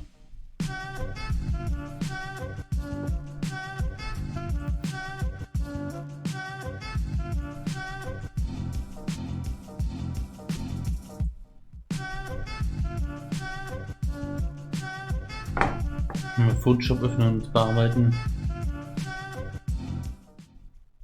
Later that night, I went out to meet girlfriend.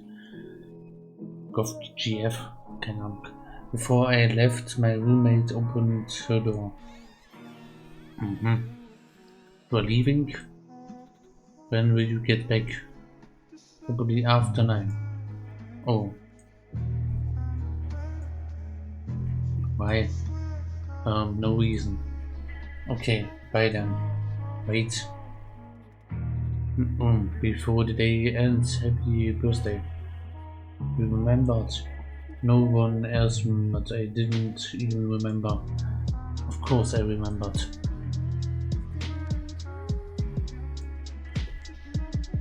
She sang for me sweetly. Happy birthday, Jojo. Thank you. No, thank you for being my friend. But why are you telling me this? I just thought life is so short. Why not express my appreciation to the people I care about? In that case, you are also an amazing friend. Thanks for being my friend too. Oh.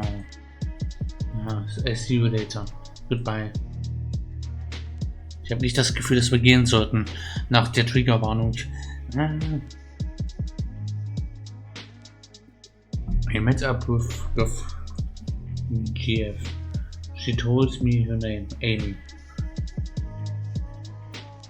She walked to the roof, laid out a blanket and watched the stars. Sky out. So you are into makeup? Hell yeah, I am. God, can you imagine being so powerful you can transform into different people? Because I can. God is a woman. Makeup artist expensive, let's time pass. Have you thought about being a makeup artist? Do you think I'm that talented? You're sweet. God, that's be amazing. The competition is fierce.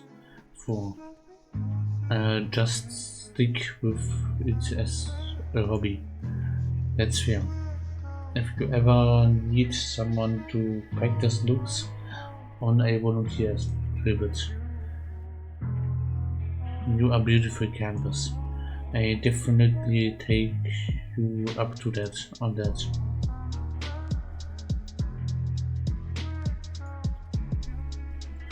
The sky gorgeous tonight. I know, right? I'm forever that girl that gets really excited when the sky is in pretty colors. What do you think of when you look at the sky? Nothing for once. Only a feeling. Damn.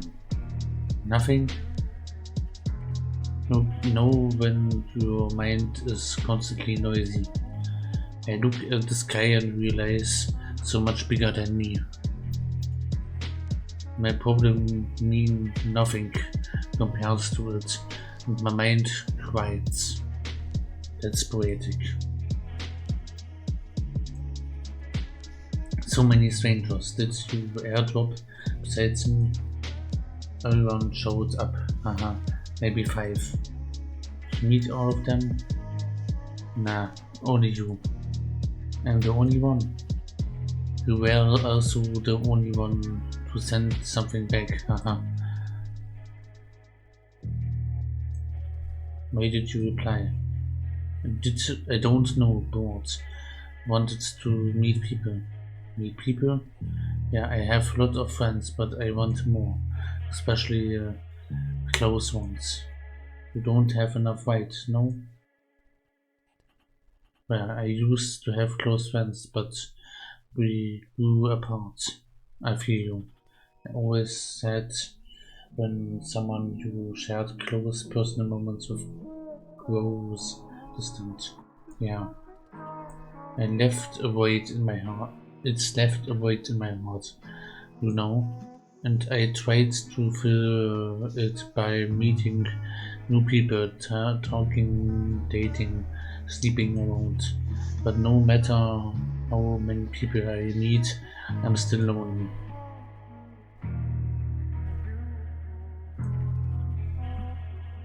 Is that what you're doing right now?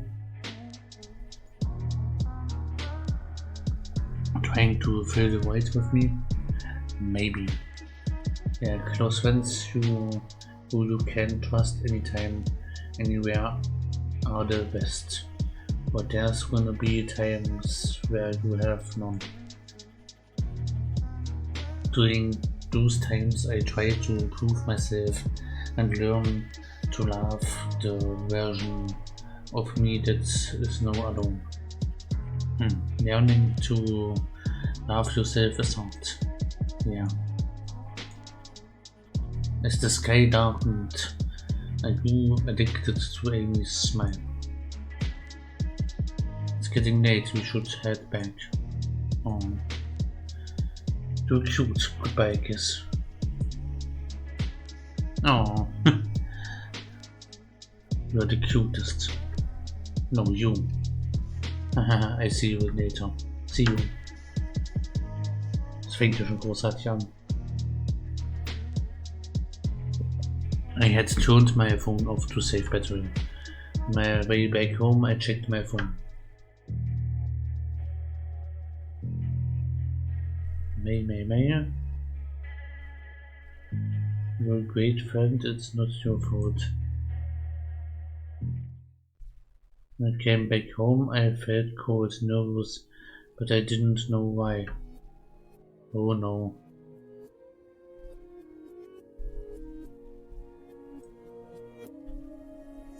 I read the note. Don't come in, call the police, they'll know what to do, love May. Don't come in the room.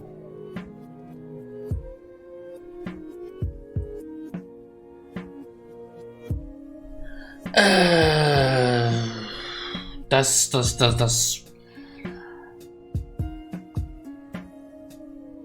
Es wurde auf einmal sehr viel dunkler. Was ist da? Ich bin mir nicht sicher, ob ich das sehen will, was da ist. Ist da? I called the police as I started at the door, not blinking. When I arrived, I felt myself looking down on the scene. myself through the police. It eventually came disembodied feeling, and heard myself scream endlessly.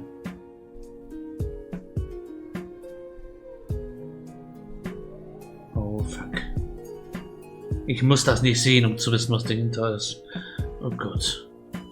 My disembodied self watched me move and talk like an actor in the surreal circus I found myself in. I overheard strangers and friends alike talk. Did you hear what happened? No, what? Someone committed suicide. That said, who were the second floor? Probably don't know her, nay? Oh, but that sucks. Most pitied the way she went, but didn't miss her. Ich hab's doch gesagt vorhin, das war schon.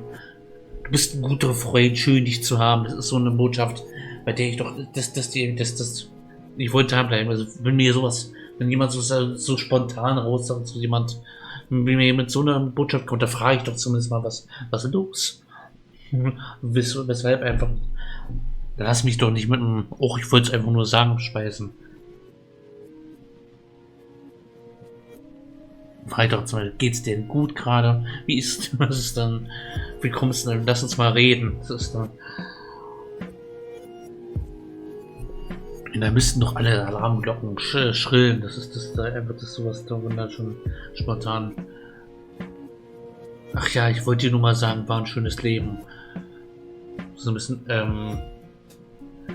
okay. Wollen wir mal darüber reden?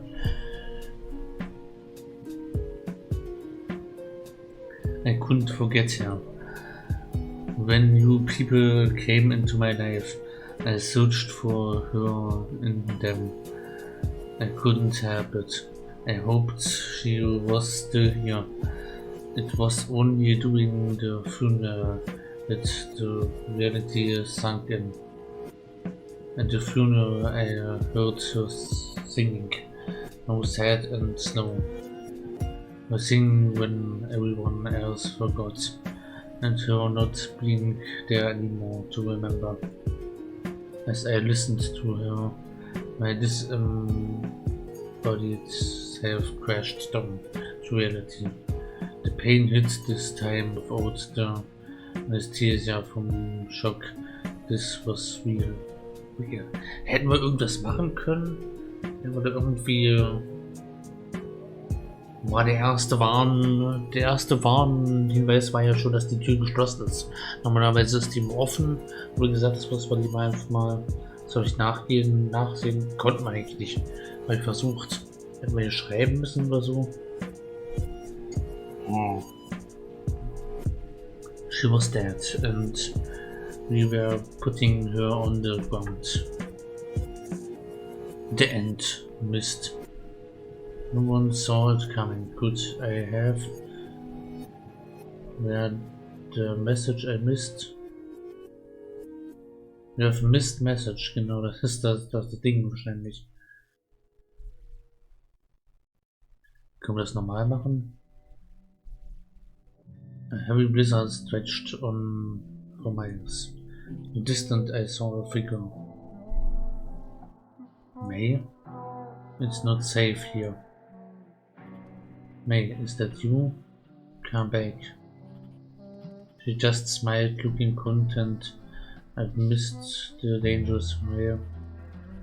As if she was going somewhere better.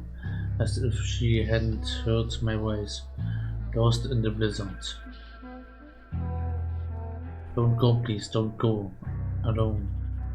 Disappeared into the snow. I'd missed my chance.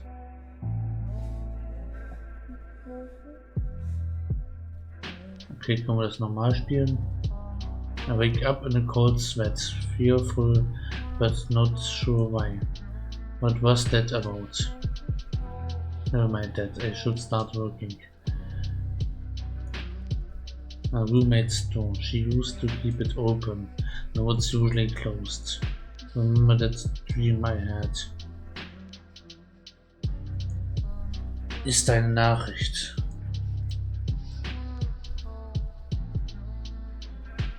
Griffith. Okay, jetzt würden wir mal. Ich sag mal, wir arbeiten weiter.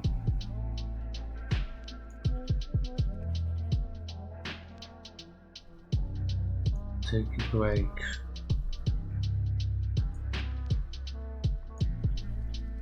Spent 30 minutes trying to stand, but ultimately ending up confused. What am I fool? A hooligan, an oath with a PhD bekommen, weil wir irgendeine Nachricht übersehen haben.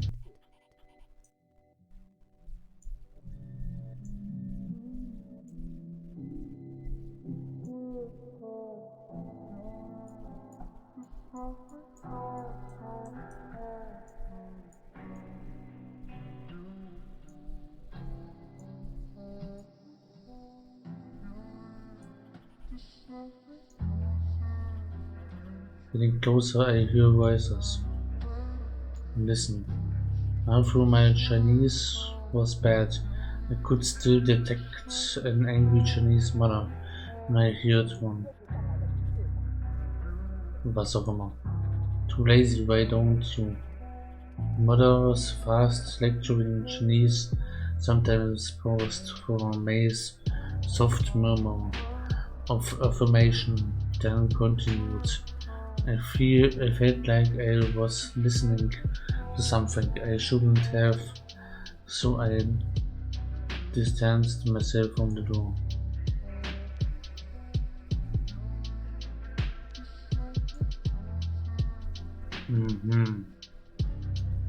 Da haben wir schon ein bisschen mehr.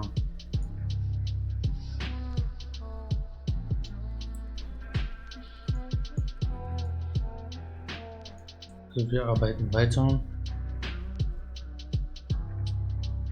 Wir antworten nicht auf die Nachricht. Es war zwar sehr romantisch, aber hat dazu geführt, dass wir hier was Schlimmes übersehen haben.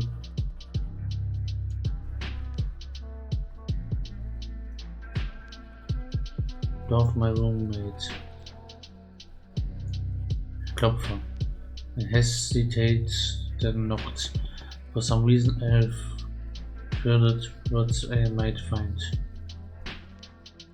Hello? Yes. Shit, what should I say?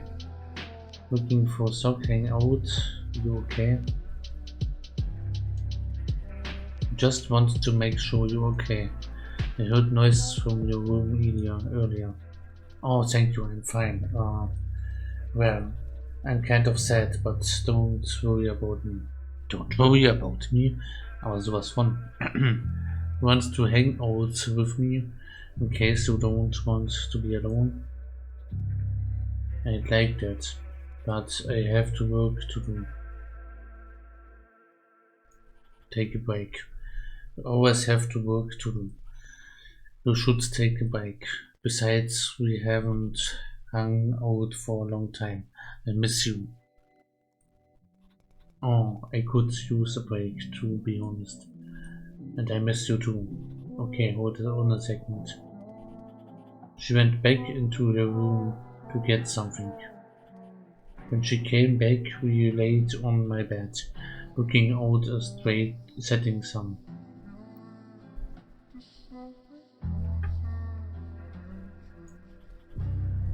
So what are you holding? Oh, my pug. They call him a potato. Oh, he looked so well loved. Yeah, he is. My dad gave me him. That's so sweet. Oh yeah, it's your birthday, right? Haha, I forgot you remembered.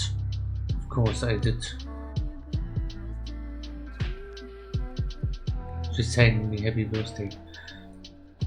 Oh, thank you for remembering.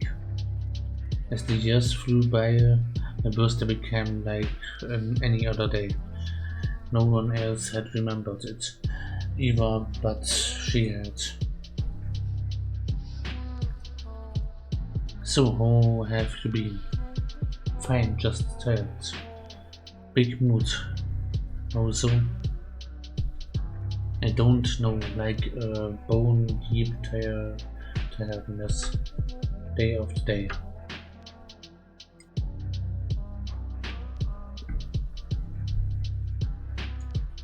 What do you mean? Like every day I wake up, forced myself to do something I don't like and go back to sleep. Sometimes I look outside my window and see a whole world outside there and feel the struggle of being stuck inside all day.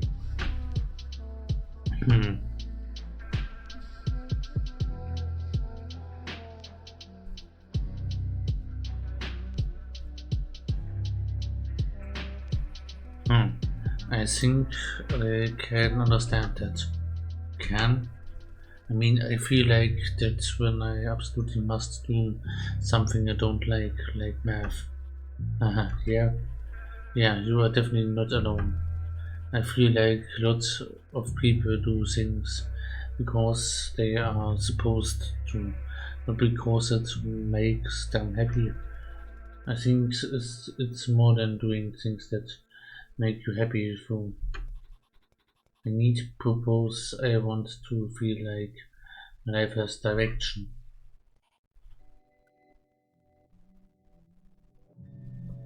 It's cliche, but why not do what you love? It's not that easy. If I knew what I loved doing, I'd be doing it by now.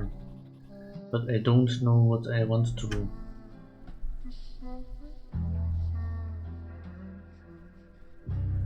I help you. We'll figure this out. I'll try out every hobby and profession with you if that's what it takes. Thank you. Why are you so good to me? Because I'm worried about you. You and I care about you. I want you to feel better.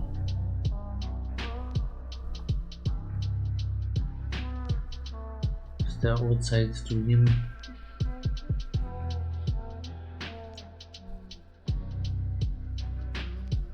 This is relaxing, but I'm also getting tired. Really, I'm wide awake. I think I'm just tired and in general. Also, do you ever feel like every day is the same day? Kind of, it's satisfying, short, sort of monotony. A day where I say stay inside, windows open with tea and a book is the good shit. Oh. Do you feel the same? I don't know.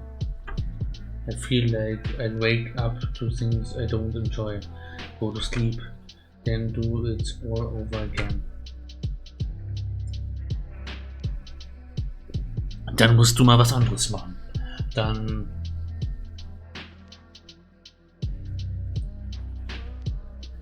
do you think you are depressed?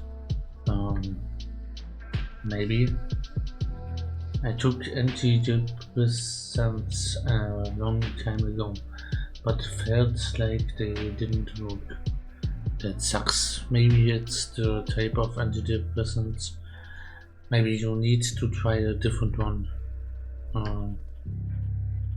Don't take my advice. Actually, I know nothing. Me neither. Not just about this, but in general.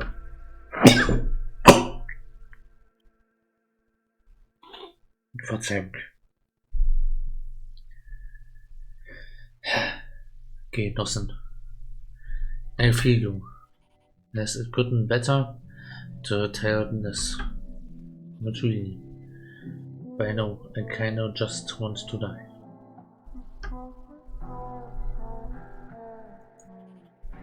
Are you suicidal? Oh my god, sorry, what was that too blunt? Feel free to not answer. No, you are good. Yeah, I think about it sometimes.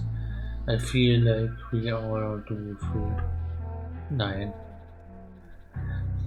I imagine how it will go down, how it'll look, smell the aftermath. Whatever anyone would care that I was gone, not just about how I went.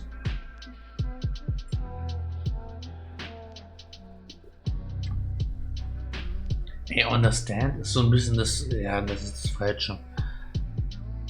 Are you serious ist ja so ein bisschen, ist auch so ein bisschen, ich glaube, das ist das auch das Falsche. Ein bisschen. Natürlich ist es serious. How would it go down? You really wanted me to talk about it? Ja, red dich aus. Erzähl alles, was dich beschäftigt. I'd probably cry. Oh, you're right, never mind.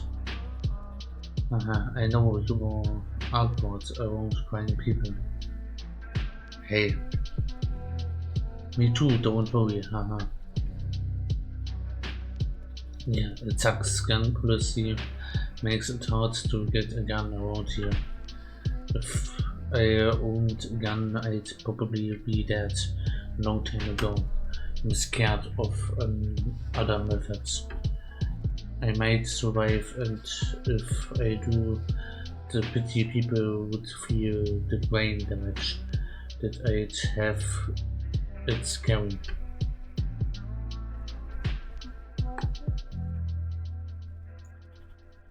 Maybe it's selfish, but I'm glad you are scared.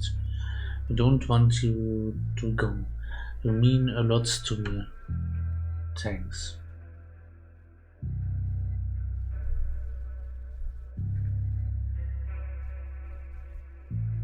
Reden über die Eltern. Oh yeah, what were those noise about? Early in the room. Ah, my mom called. Sorry. Did I bother you? No, she sounded really angry too. Yeah, oh. She and I. Is everything okay with you two? I don't know. Every time my mom calls, I feel sick, angry.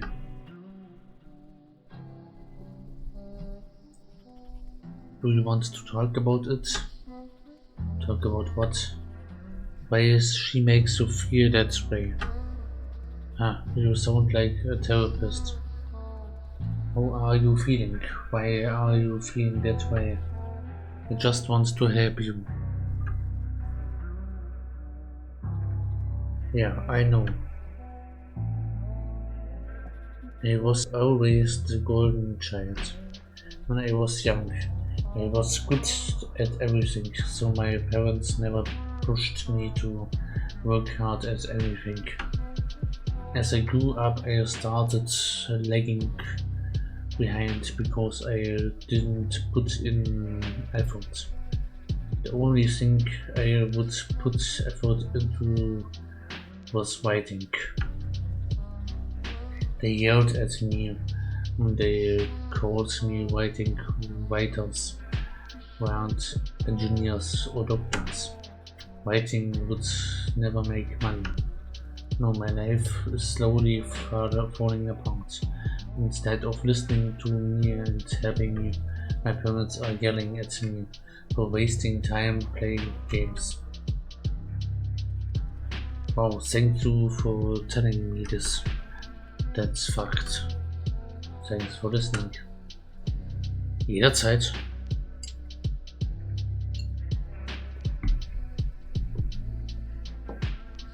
It's okay to be sad, depressed, writing.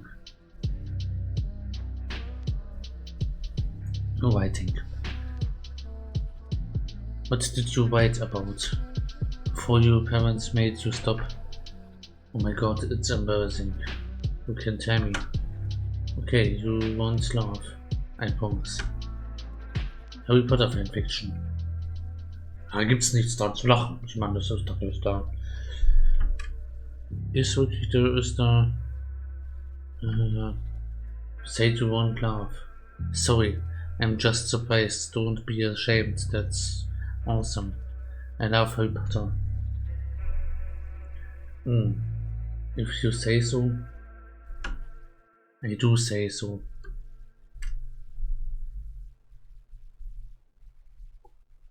What Fanfiction, write more dream. Ja, natürlich write more, aber what Fiction, ich will mehr darüber wissen. Aber das ist, glaube ich, am wichtigsten.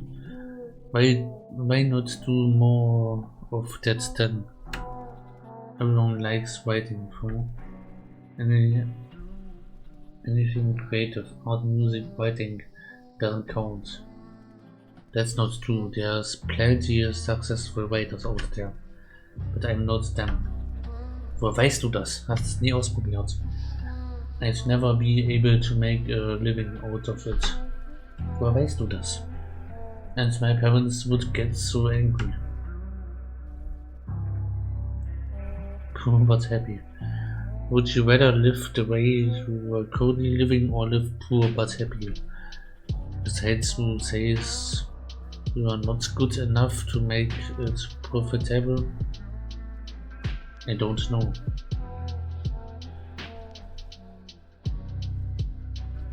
Your parents will go, okay. What are you thinking? What are you thinking of? I think I could be a good writer if I worked hard at it. But it's so much easier to give up and just not work. You could give up. I see struggle as here. I need to climb to get the reward. It's the other hand. You could give up or you could get the reward at the other side. Motivational speaker much? No. I've just had a lot of fears that I've just want to give up on. Have you ever given up? Nope. Well, sometimes. If it's something I couldn't care less about, like math, but I care about it, then I'll pull through and I never regret it. I'm going to work harder at getting my life back together. It's true. Yeah, it's hard to work on something you don't like. Give me a math problem and I snore. But give me a computer science problem and I look at it for hours. Thanks. I really mean it. I think my parents got into my head. I need your push. Anytime. I had a weird dream. Oh, what? It was about you, actually. It was kind of haunting. Oh my god, I need to hear this. You were in a snowstorm, and I called for you, but you didn't hear me, and I lost you. What does it mean? I have no idea, but it stuck with me. Oh, I hope you're okay. I hope you're okay too, May. It's just a dream. Here, if you're still scared by bedtime, I'll tell you a bedtime story, okay? Oh yeah, bedtime stories. What are your dreams like? Oh, disturbing. Someone always dies. Like my most recent one, it featured you actually. In a bad or good way? Good. Go on. There was a massive epidemic. It was gonna wipe out the world. I got infected. I was gonna die.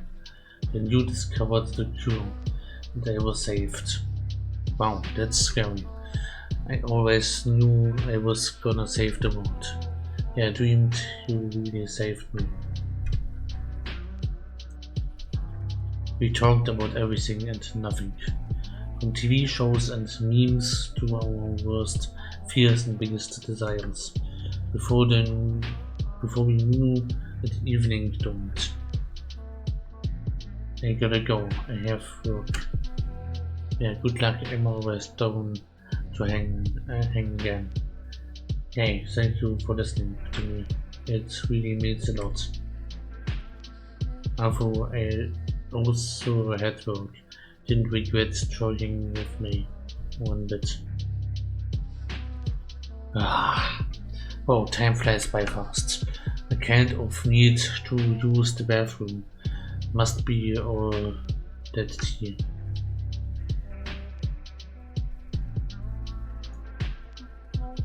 May's door is open. I wonder where she is.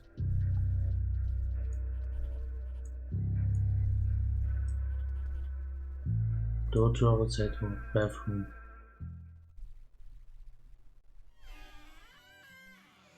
Oh fuck. I opened the door to my roommate May. She didn't seem to hear or see me. Hey, are you okay? I'm fine, I'm sorry. Why are you apologizing? Are you really okay? Are you really okay? You don't look okay.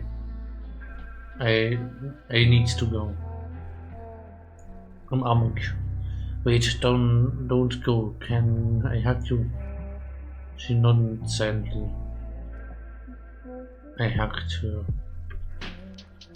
I wanted to say something, yet didn't want to break the silence. After a pause, she spoke. Thank you. Oh, I guess I'm not okay. I just say I'm okay because it's a gut reaction.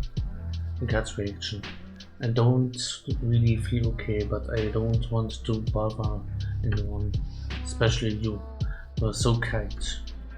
Made something motions in her back. Why are you sad? I don't know. I don't really want to talk right now. That's okay, I'm here for you. I am not a professional or anything, but when you need to talk, I'll always listen. Thank you again. Is there anything I can do? Hug, just hug. It's been months since that day. May and I have gotten closer. I'd even consider her a best friend. In dark moments, we held each other's hands. Although I supported her, I didn't want to feel responsible for her. Didn't want her to be dependent on me. So we drove to every therapist in town until we found one she liked. One night, May hugged me by surprise. May? Thank you. Me? What for? I don't know how to say this without seeming emotional constipated. Thanks for caring about me, for listening to me. I couldn't tell you before because I was sad, but I appreciate you really. Oh, anytime.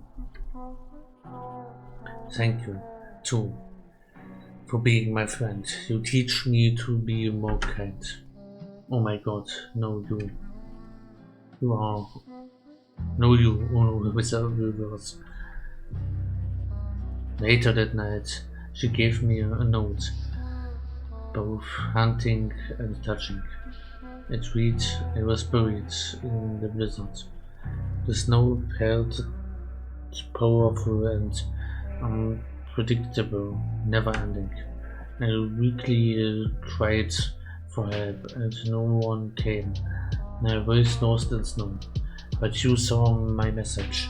You grabbed a shovel, helped, and I Good, finally you open my door.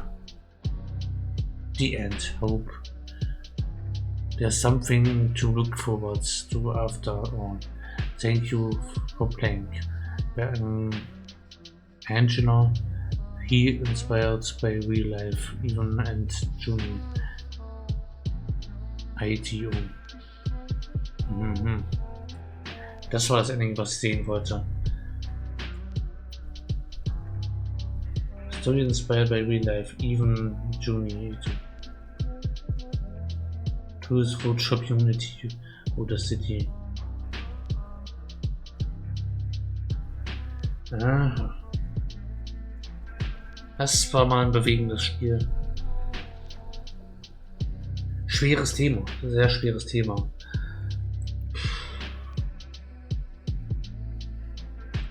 Das ist wirklich ein... Ich weiß auch nicht, was ich da jetzt noch zu sagen kann. Es ist,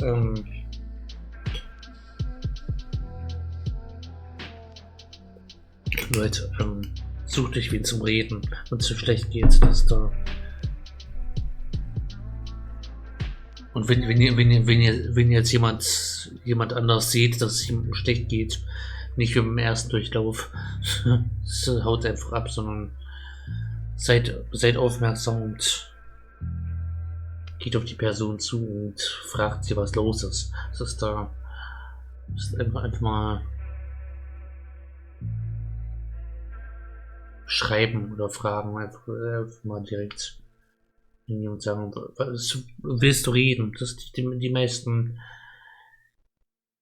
Fällen braucht es einfach jemanden, der zum Reden. Das ist einfach eine Schulter zum Aushören. Das ist das da so. Hat man einfach nicht selbst den Mut dazu, das zu machen.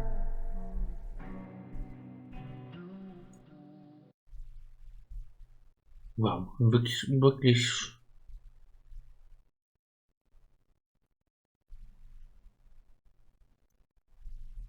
Da gibt es für 2 weitere Endings noch. Survivor und NICHT at the time. Forgive myself. 4 Achievements gibt es ja, da gibt es 4 verschiedene Endings.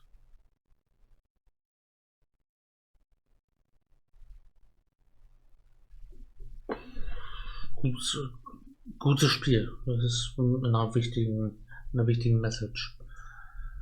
Hört einer zu.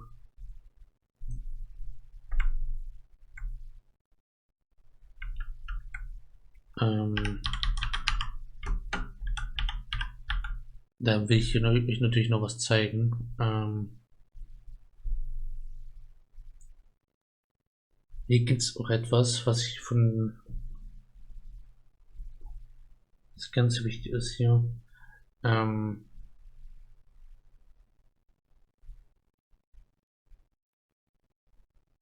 Kinder- und Jugendtelefon. Das ist ja auch ganz wichtig. Ich weiß nicht, ich habe es noch nie ausprobiert. Müsste man vielleicht mal experimentell machen. Ich will es dann natürlich nicht besetzen, aber das ist immer sowas mal anzurufen. Weiß nicht, wie gut das ist, dieses Angebot, ob man da wirklich erreicht, ob das darauf besetzt ist. Es gibt Nummern. Die Nummer gegen Kummer, wie so schön heißt. Ich höre es noch mal wieder, die kostenlose Rufnummer, wo man noch einmal anrufen kann, wenn es wirklich keinen gibt, den man hat, man wen zum Reden braucht. Ich weiß, dass es immer die 0800 1110 111 und die 0800 111 0222.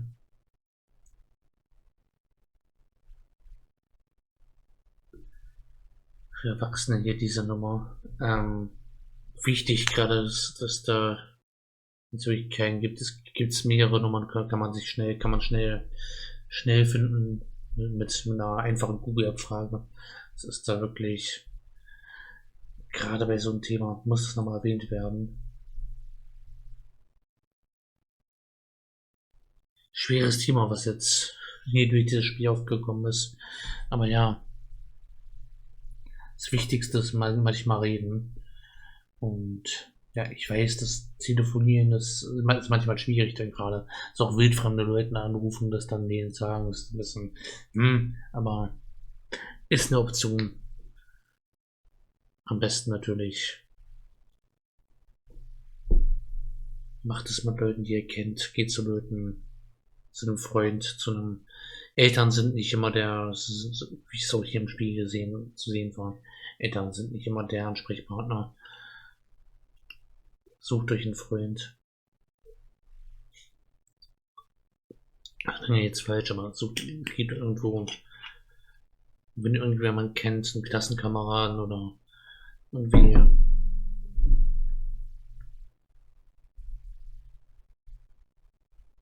Zimmernachbarn. Das ist da 11 Mal. Ja, ist immer die Stärke selbst. Da kann man, ich kann es nur den Leuten sagen, denen es gut geht. Geht mit offenen Augen durch die Welt und also meistens haben solche Leute Probleme damit und haben das ist schwer da rauszukommen und da von sich aus zu sagen, hey du, ich habe ein Problem und will darüber reden. Das ist ein harter Schritt. Meistens gibt es da Zeichen, die man sehen kann. Wachsam Blickes durch die Welt gehen und da gucken. Und dann bereit sein und dann sagen, komm, lass uns drüber reden. Ich bin da für dich, ich habe ein offenes Ohr. Ich weiß nicht, ob wir jetzt noch ein anderes Spiel da spielen können. Ob das da jetzt angebracht ist. So viel Zeit haben wir auch gar nicht mehr mit dem Stream.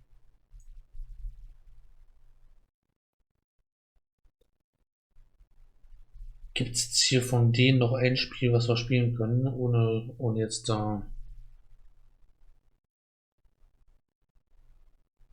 und da jetzt hier das Rad entscheiden zu lassen. Ich würde euch gerne noch hier A Tavern at Night. Ich weiß nicht, wie gut das ist. Das sah sehr vielversprechend aus. Das würde ich euch gerne noch zeigen. Academy sah auch großartig aus. Eins von den beiden würde ich gerne, eigentlich am liebsten beide.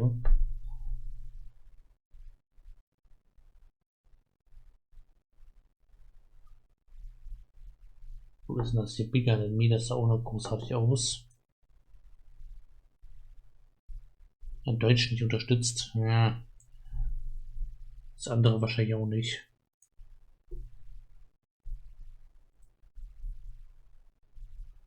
Tavern Night.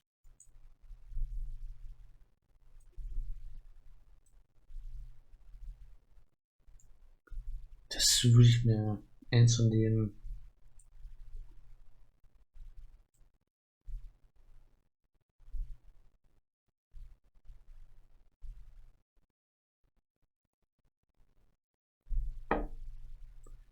Ich glaube, das können wir uns dann später irgendwann mal angucken.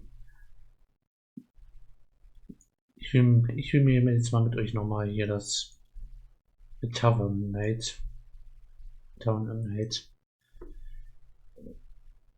Das nochmal mit euch angucken.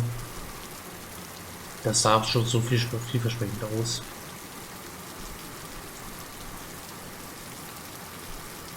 Fullscreen.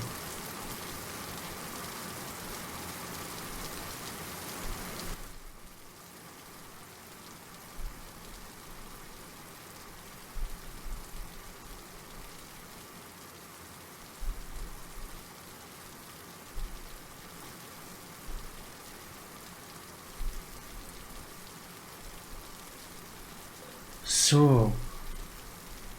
Drücken wir auf Start. Ist durch was Gutes, was wir noch spielen können. Hail into your met stranger. What's your name? Enter your name here.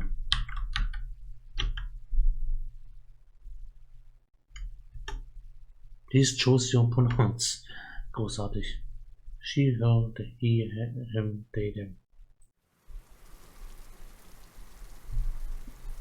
God, what a downpour. The rain has been going strong for over an hour, and what started as a lovely sunny day has been completely transformed into a dark storm. You shiver in your wet, uncomfortable clothes. You can barely feel your fingers, and your feet aches. You've been told there's a tavern nearby, and you are hoping to spend the night there, but you don't know this area that well. Your heart starts beating a little faster when a faint light in distance emerges. That has to be the place, right? You pick up the place, your muddy boots crashing along the dirt road. It doesn't take long before you finally mercifully arrived at what indeed appears to be a tavern.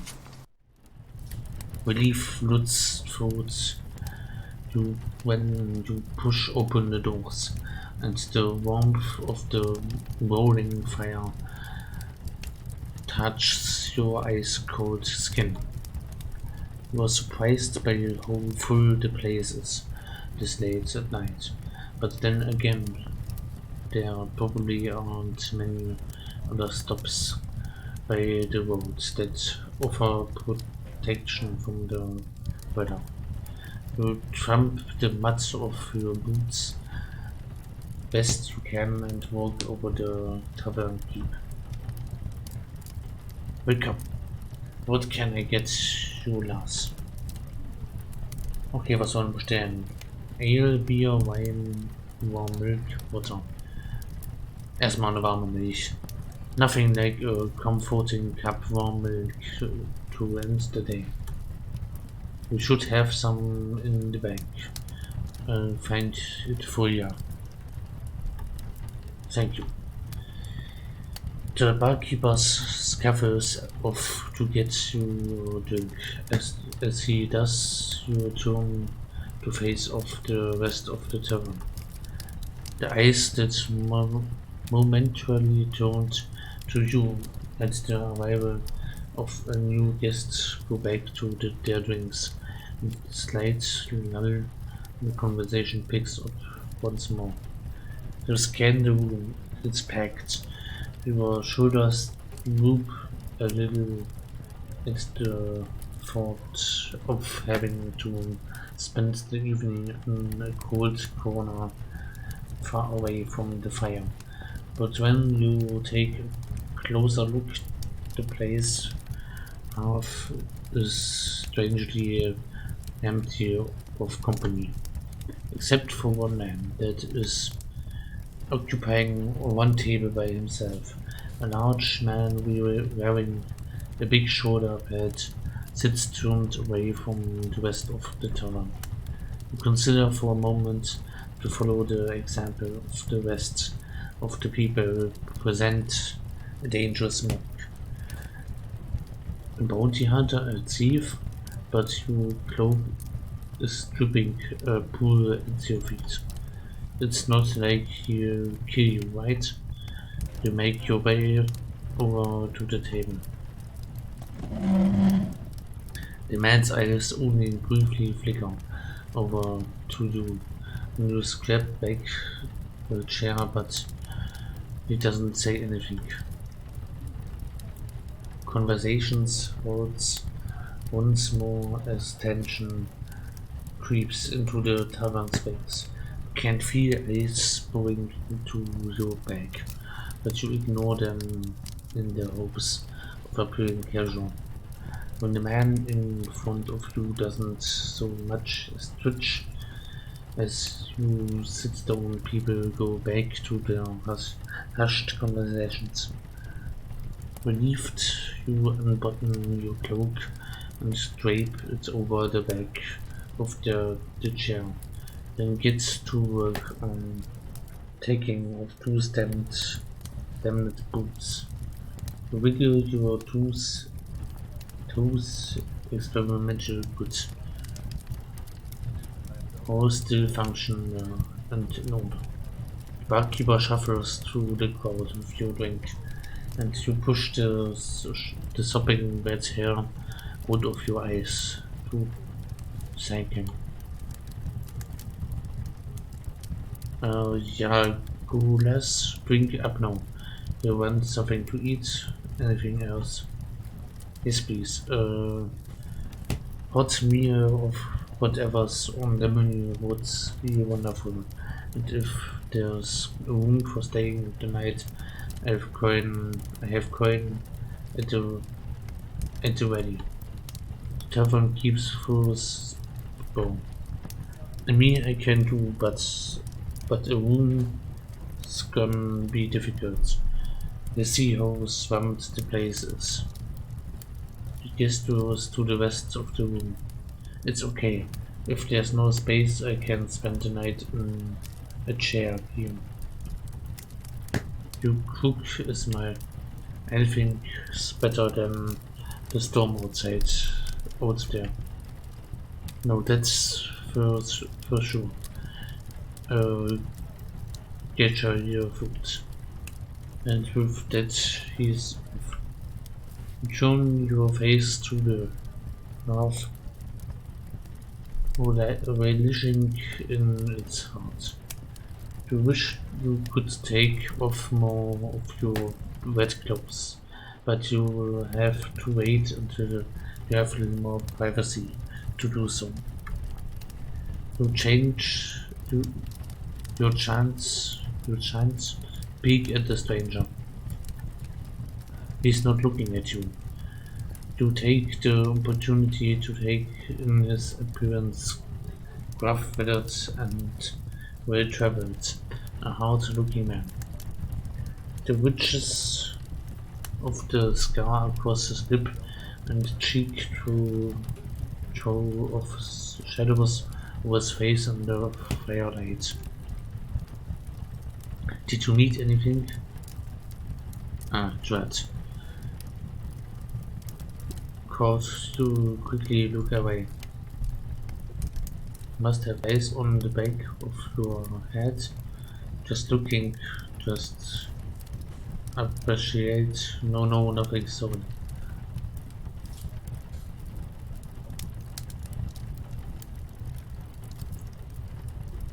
You hear a snort. Appreciating? No, I'm curious. Tell me what you see. Appreciating your battle scars. I was appreciating the sights. I was appreciating your tattoo. Battle scars? I could well be a fool with no skills. I don't think that's true. Let's hope you never have to find out if you are right then. Here are less. Eat up and warm up. The tavern puts a steaming bowl of stew in front of you, along with some soft bread. Your mouth waters. Thank you, I will. You dig in its simple food, but you worked all day. It does a right good job at warming you up. Halfway through your meal, you notice a pair of eyes settled on you. You look up in the face of the stranger, who is regarding you with something akin to amusement. Did you need anything? Stranger's eyebrows twitch at your repeating of his precious question. Just appreciating, smiling. You are sure of it? Well, if you are hungry, feel free to order some for yourself. I'm not sharing. Yeah? No, I meant that's nice to see someone eating with such gusto. If that's a weird insult to say that you've been sacrificing, foot in an unsightly manner. You are so too tired to care. What's your name anyway? The man looks up with lit eyes. Am I to entertain you while you eat? Yes. Then you'd better order me a drink. You guessed it's fair. You wave over to the tavern keep and gesture to the man to go ahead and order whatever he likes. Another ale, please. Coming right along. So who are you? And if I am asking away, how come you are hugging the fireplace? Hugging the fireplace? That the gentlefolk present seemed not to care for it, and so I took a seat when I pleased. Wait, and you are sure that's why the other guests cast nervous glances at him? I really know and stand. My name is Asram. Nice to meet you, Asram. I'm Max. The keep brings Asram his ale, and Asram drinks after giving you a small nod. What brings you here, Asram? Other than the pouring rain? You just gave yourself the answer. It was indeed the rain that drove me to seek shelter. Are you here alone? Where are you traveling to? You sure have a lot of question in you. I bought you a drink, didn't I? I suppose you did.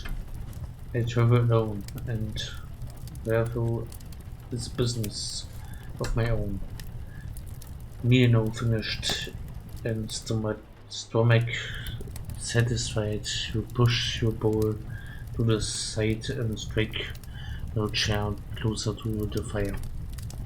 Your clothes are still sticking uncomfortably to your skin, but the parts of your clothes that have been turned towards the fire are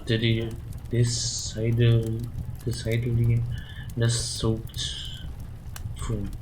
Cold, getting warmer by the minute. Closing your eyes, you settle in your seat and hold out your hands to the fire. You are shivering. Lovely through the fire may be. It's all you can do to keep your teeth from chattering. To distract yourself from the cold, wet dampness that clings to you like a second skin, you turn to your table companion. So you came often, from time to time. And are there any beverages of you particularly recommended? Asram boldly holds up his tank out of air. Maybe you should switch tactics. Hey, so I have a pack of cards that hasn't spawned in the store. What's the play? I see you go bored quickly. Oh, want you rumor me? Get to know a stranger in tavern at night, spend some time in a good company. Whoever said that the company was good? But his mouth is lifting into a smile, and it feels like you finally have his attention. Let's put in some stakes where we are at it. Let's say winner gets to ask the loser a question. Must the loser answer? I mean, if you really don't want to, I'm not going to force you. Know about you, then just give up random facts about yourself instead. I see. I should just resign myself to my fate. Wait, do you play Jack stone in hand? I know it, yes. Oh wait, I deal first. You deal the cards and you play the first round next to the rolling fire. It doesn't take long before you smugly place down your last card on the field before.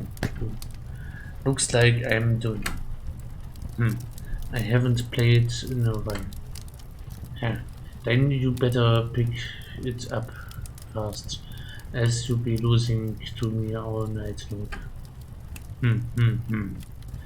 No, let's see. Okay, jetzt können wir eine Frage stellen. What's something you enjoy doing? Have you always looked this strong? Do you have any family? I enjoy my work, which is, I believe that's 2 questions. The point of the game is to, I'm a mercenary.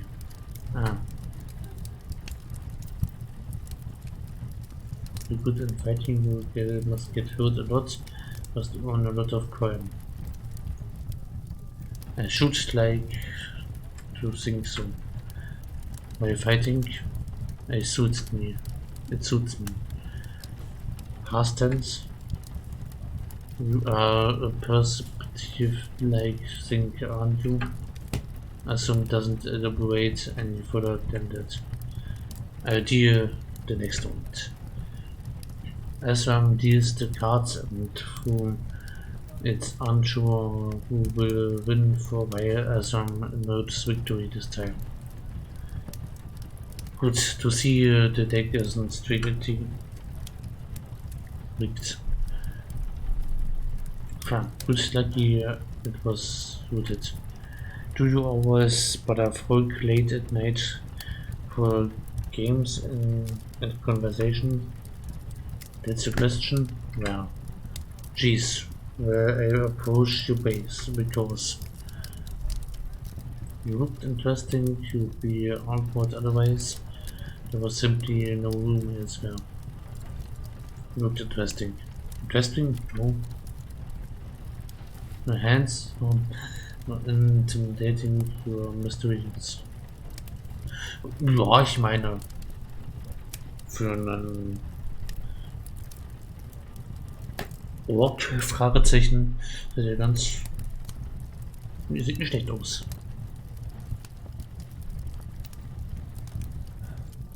Handsome. Bet you charm the way in everywhere.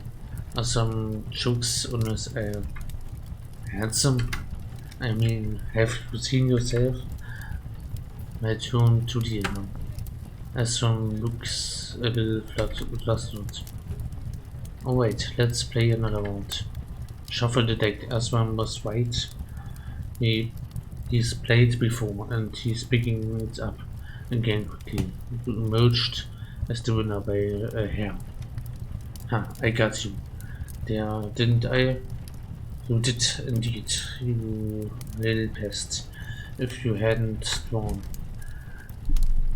He shuts up abruptly, looking a little embarrassed. Hehe, looks like you are enjoying the game. If that's what you would like to believe. I want to know, how long have you been mercenary? Have you always looked this strong? Do you have him long enough to live until now? More cryptic answers, I see. Then have you ever dreamed of doing something else? I suppose at one point. Oh, let me guess. Dreamed of love, dreamed of fame, dreamed of wealth. Fame is not what it's chalked up to be. Fame means always looking over your shoulder with one eye.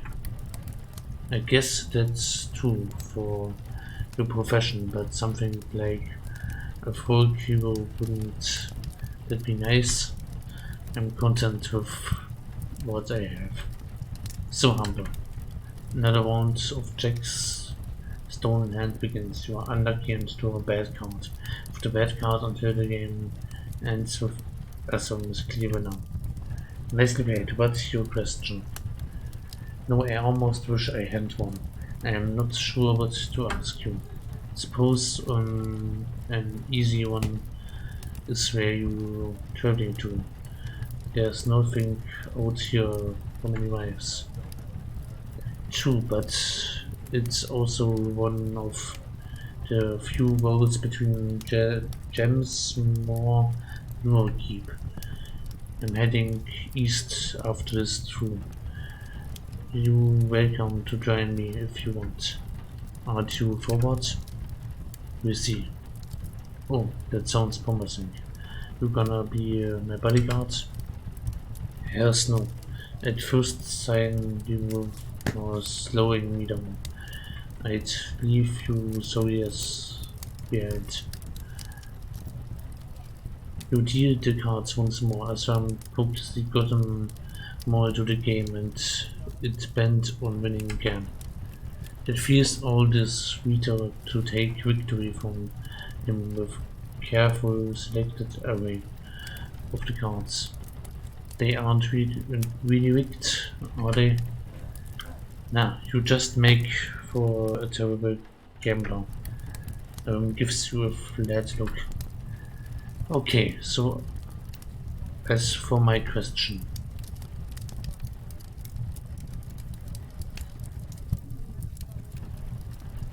What are your plans for the future?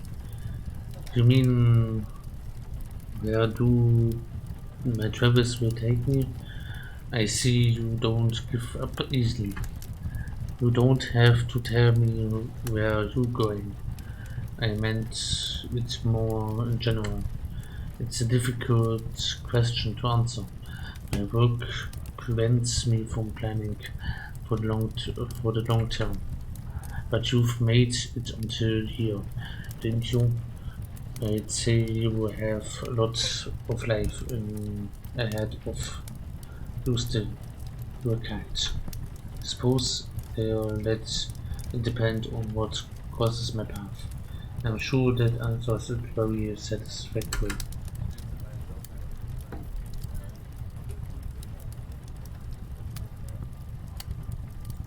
Since I crossed the path with it means my otherwise quiet evening was really disrupted.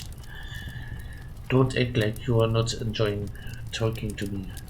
You are a terrible liar. Trying to suss out my terrors already. I see. You're right. You were not half bad. Another round? Alright. Let's make it the last of the night. He picks up the cards, shuffles them with dexterous fingers, and once again you play. You have excellent cards and feel sure you are going to win until Assam swaps and figuratively knocks you flat on your ass. Looks like we are at a stalemate. There wins to 3 wins. Well, the last question of tonight is up for you to think of stranger. Am I still a stranger? Think this night I've talked more than I would in several weeks. Well, I guess you are more like acquiescence now. Like if I ran into you, I'd stop and I say hey, you know? Gods have mercy on me. Well, you'd just walk straight by me if you met me again somewhere, that's cold. I don't think I'd be so fortunate for you to spot me easily in the crowd. True, you are hard to miss. You could resist a second glance at the bruised muscles. So what you wanna know? I'm not sure. Let me think on the longer way return. You nod, and for a moment you share a companionable silence while nursing your drinks. Want another? I'll pay. Thanks, but I'm good. Stay sharp. Oh, could it be that you are getting tipsy, sir? I'm sure you would be amused if I was, wouldn't you? Well, I'm not as young as I used to be. Can't drink as much as I used to if I want to keep my head clean. Come on, you don't look that old. I'd surprise you. You look pretty spry for some over 70. Did you celebrate your 30th birthday recently? If you have to guess, if I had to guess, you can't be much older than 50. Close enough, I'll take it. Oh, really? I got close? Nice. Age doesn't matter much, too, does it? Not when you could snap my neck with 2 fingers. Don't tell me you're scared, no. Cracking my boots. I mean, not scared, but should I be? As some poses at the tone of your voice, which sport still playful has shifted to something a little more intimate. It would be wise to put your cheek back where it came from. The hour has grown late and there's not many guests left sitting around in the tavern space. Most that do look sleepy, drunk, or both. Well, I suppose I should find the comfiest chair. I can huddle in front of the fire. Are you heading to bed? Bed, chair, floor, what's available? I see. So see you in the morning. I may well be long gone when you wake. That's too bad. I enjoyed talking with you. I suppose I should thank you for the job well done in entering me. It was not a job as unpleasant as I thought it might be. Hehe. So, have you thought of that question yet as a parting goodbye? I have one through it's more of an offer, and one not quite appropriate to our game. No, I really want to know.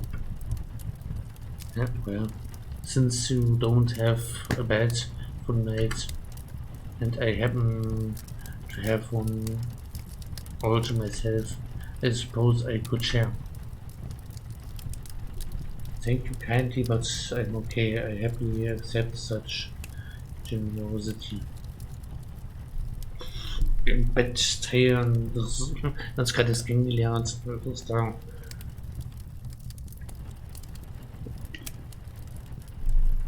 Ach, was soll's.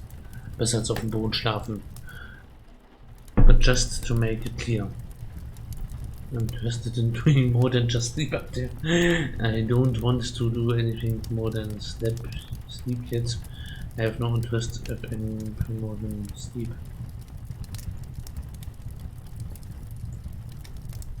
Yet I see you interested to stick around. I think we get along pretty well, wouldn't you say? I would say true indeed. Let me see if things are any drier and I am good to go. After collecting your things, you give Azram a nod. You follow him up the creaking staircase, and your night at the tavern is spent in his company. Tomorrow, who knows? For now, you get to drift off to sleep on a comfortable mattress, listening to the rain. Thank you so much for playing in tavern at night. I hope you found warmth both at the fireplace and the company. Westwell, die Traveler, May, Johnny, Never Be Alone. So. Das war doch ein cooles Game. War es das komplette Spiel oder war das hier eine...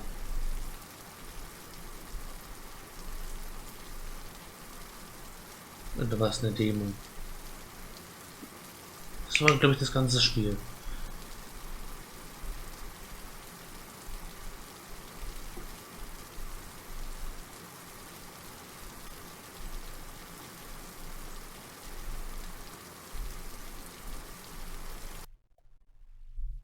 Ja, sehr schönes, sehr schönes Spiel. Wirklich sehr schön. Tavern at Night ist das war mein Highlight heute und ich glaube auch generell bei den Spieleabenden. Das war nicht schlecht. Das war ein gelungener Abschluss.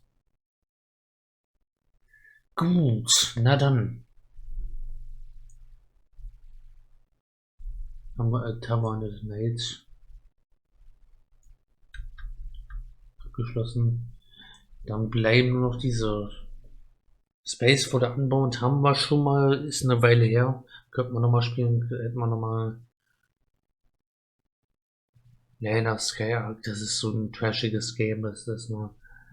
Virtual Gender könnte man das nochmal angucken, das sah noch ein anderes Rand aus.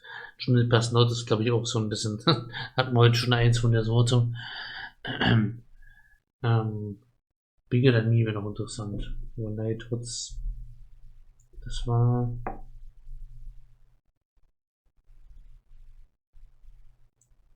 So, das hier. Ja, gut. Ich glaube, wir haben das Glücksrad ordentlich abgearbeitet. Da ist dann. Ist auch gut, dass da können wir beruhigt am nächsten Freitag. Ist das nächsten Freitag schon? Am 31. Ich glaube, das übernächsten. Eine Woche ist noch dazwischen. Können wir dann am letzten Tag des Breitmarks können wir nochmal Termin White zu Ende spielen. Müssen wir hier noch einen Spieleabend machen. Also da war heute viel Trash dabei. Aber, also Mist Message, die letzten beiden Spiele, Mist Message und Tavern at Nights, das war echt ein guter Abschluss hier.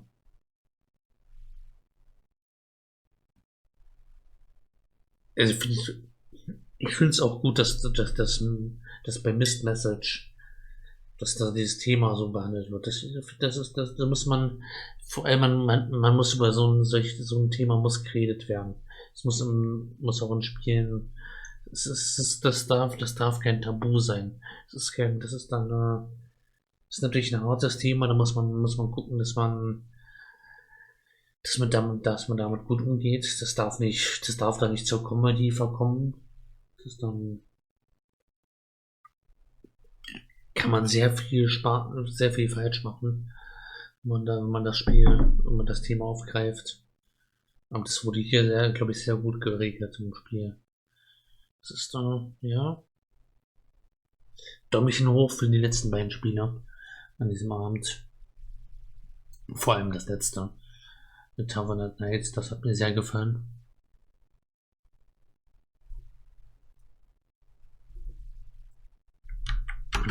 Tavern.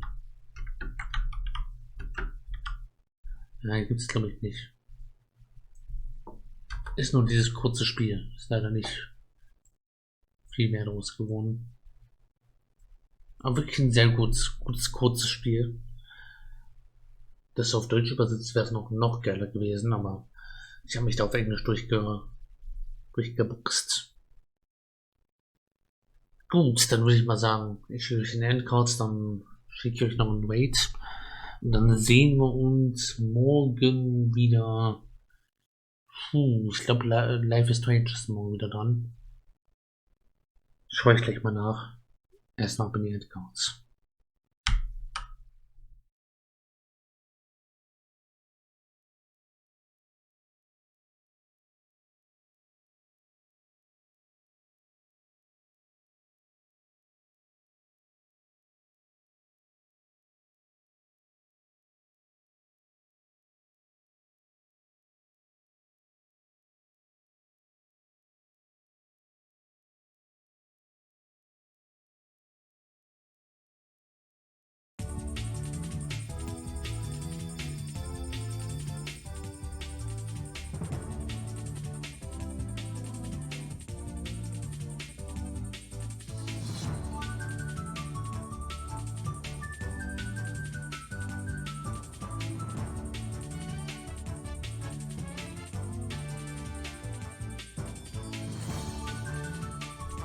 So, ja, willkommen in der NICHT.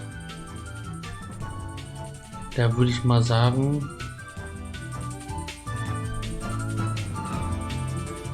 wir sehen uns morgen wieder am Montag zu Livestream Stuttgart aus. Da geht es dann damit weiter. Ja, dann sage ich Danke fürs Zuschauen, danke fürs Mitchatten. Juli, mein tapferer Zuschauer.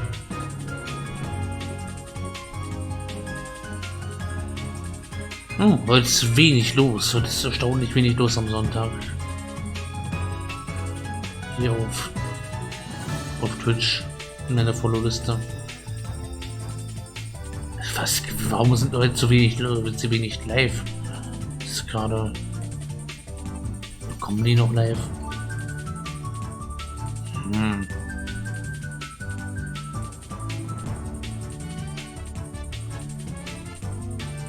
Die Auswahl ist auch irgendwie heute bescheiden. Von den Spielen, die gespielt werden. Also die Streamer nicht, die sind großartig. Aber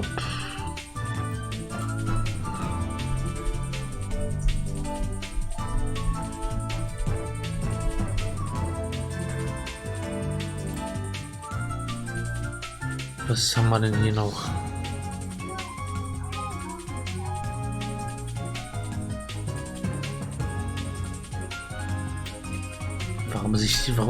Warum Twitch ja immer sofort abspielt.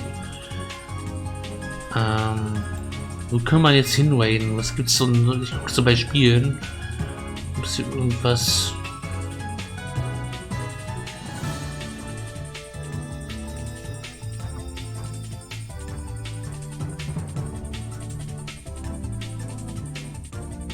Gibt's hier noch jemanden?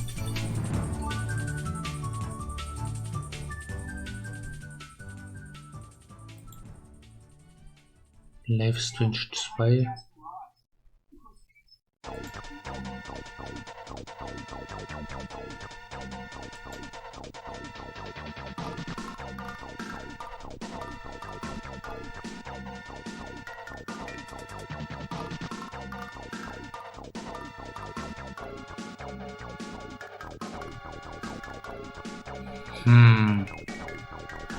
Ach nee, ist das da?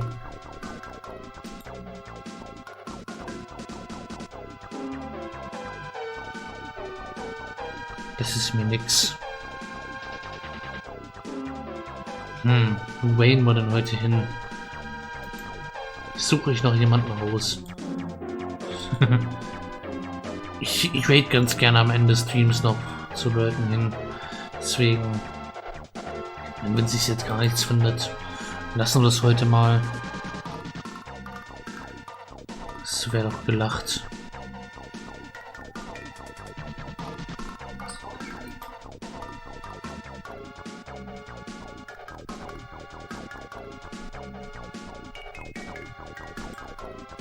Müssen wir doch jetzt irgendwie noch.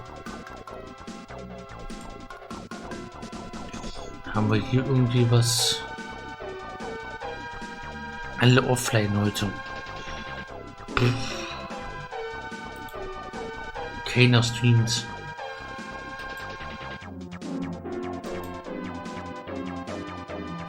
Also Horror habe ich heute keinen Bock drauf. Nochmal hinzuraden. Best I can do. Gibt's heute noch ein bisschen Among Us für euch. Kommt nochmal drüber zum Historik. Ein bisschen Among Us Runden, ich weiß auch nicht. Diese eine Person, die das noch spielt.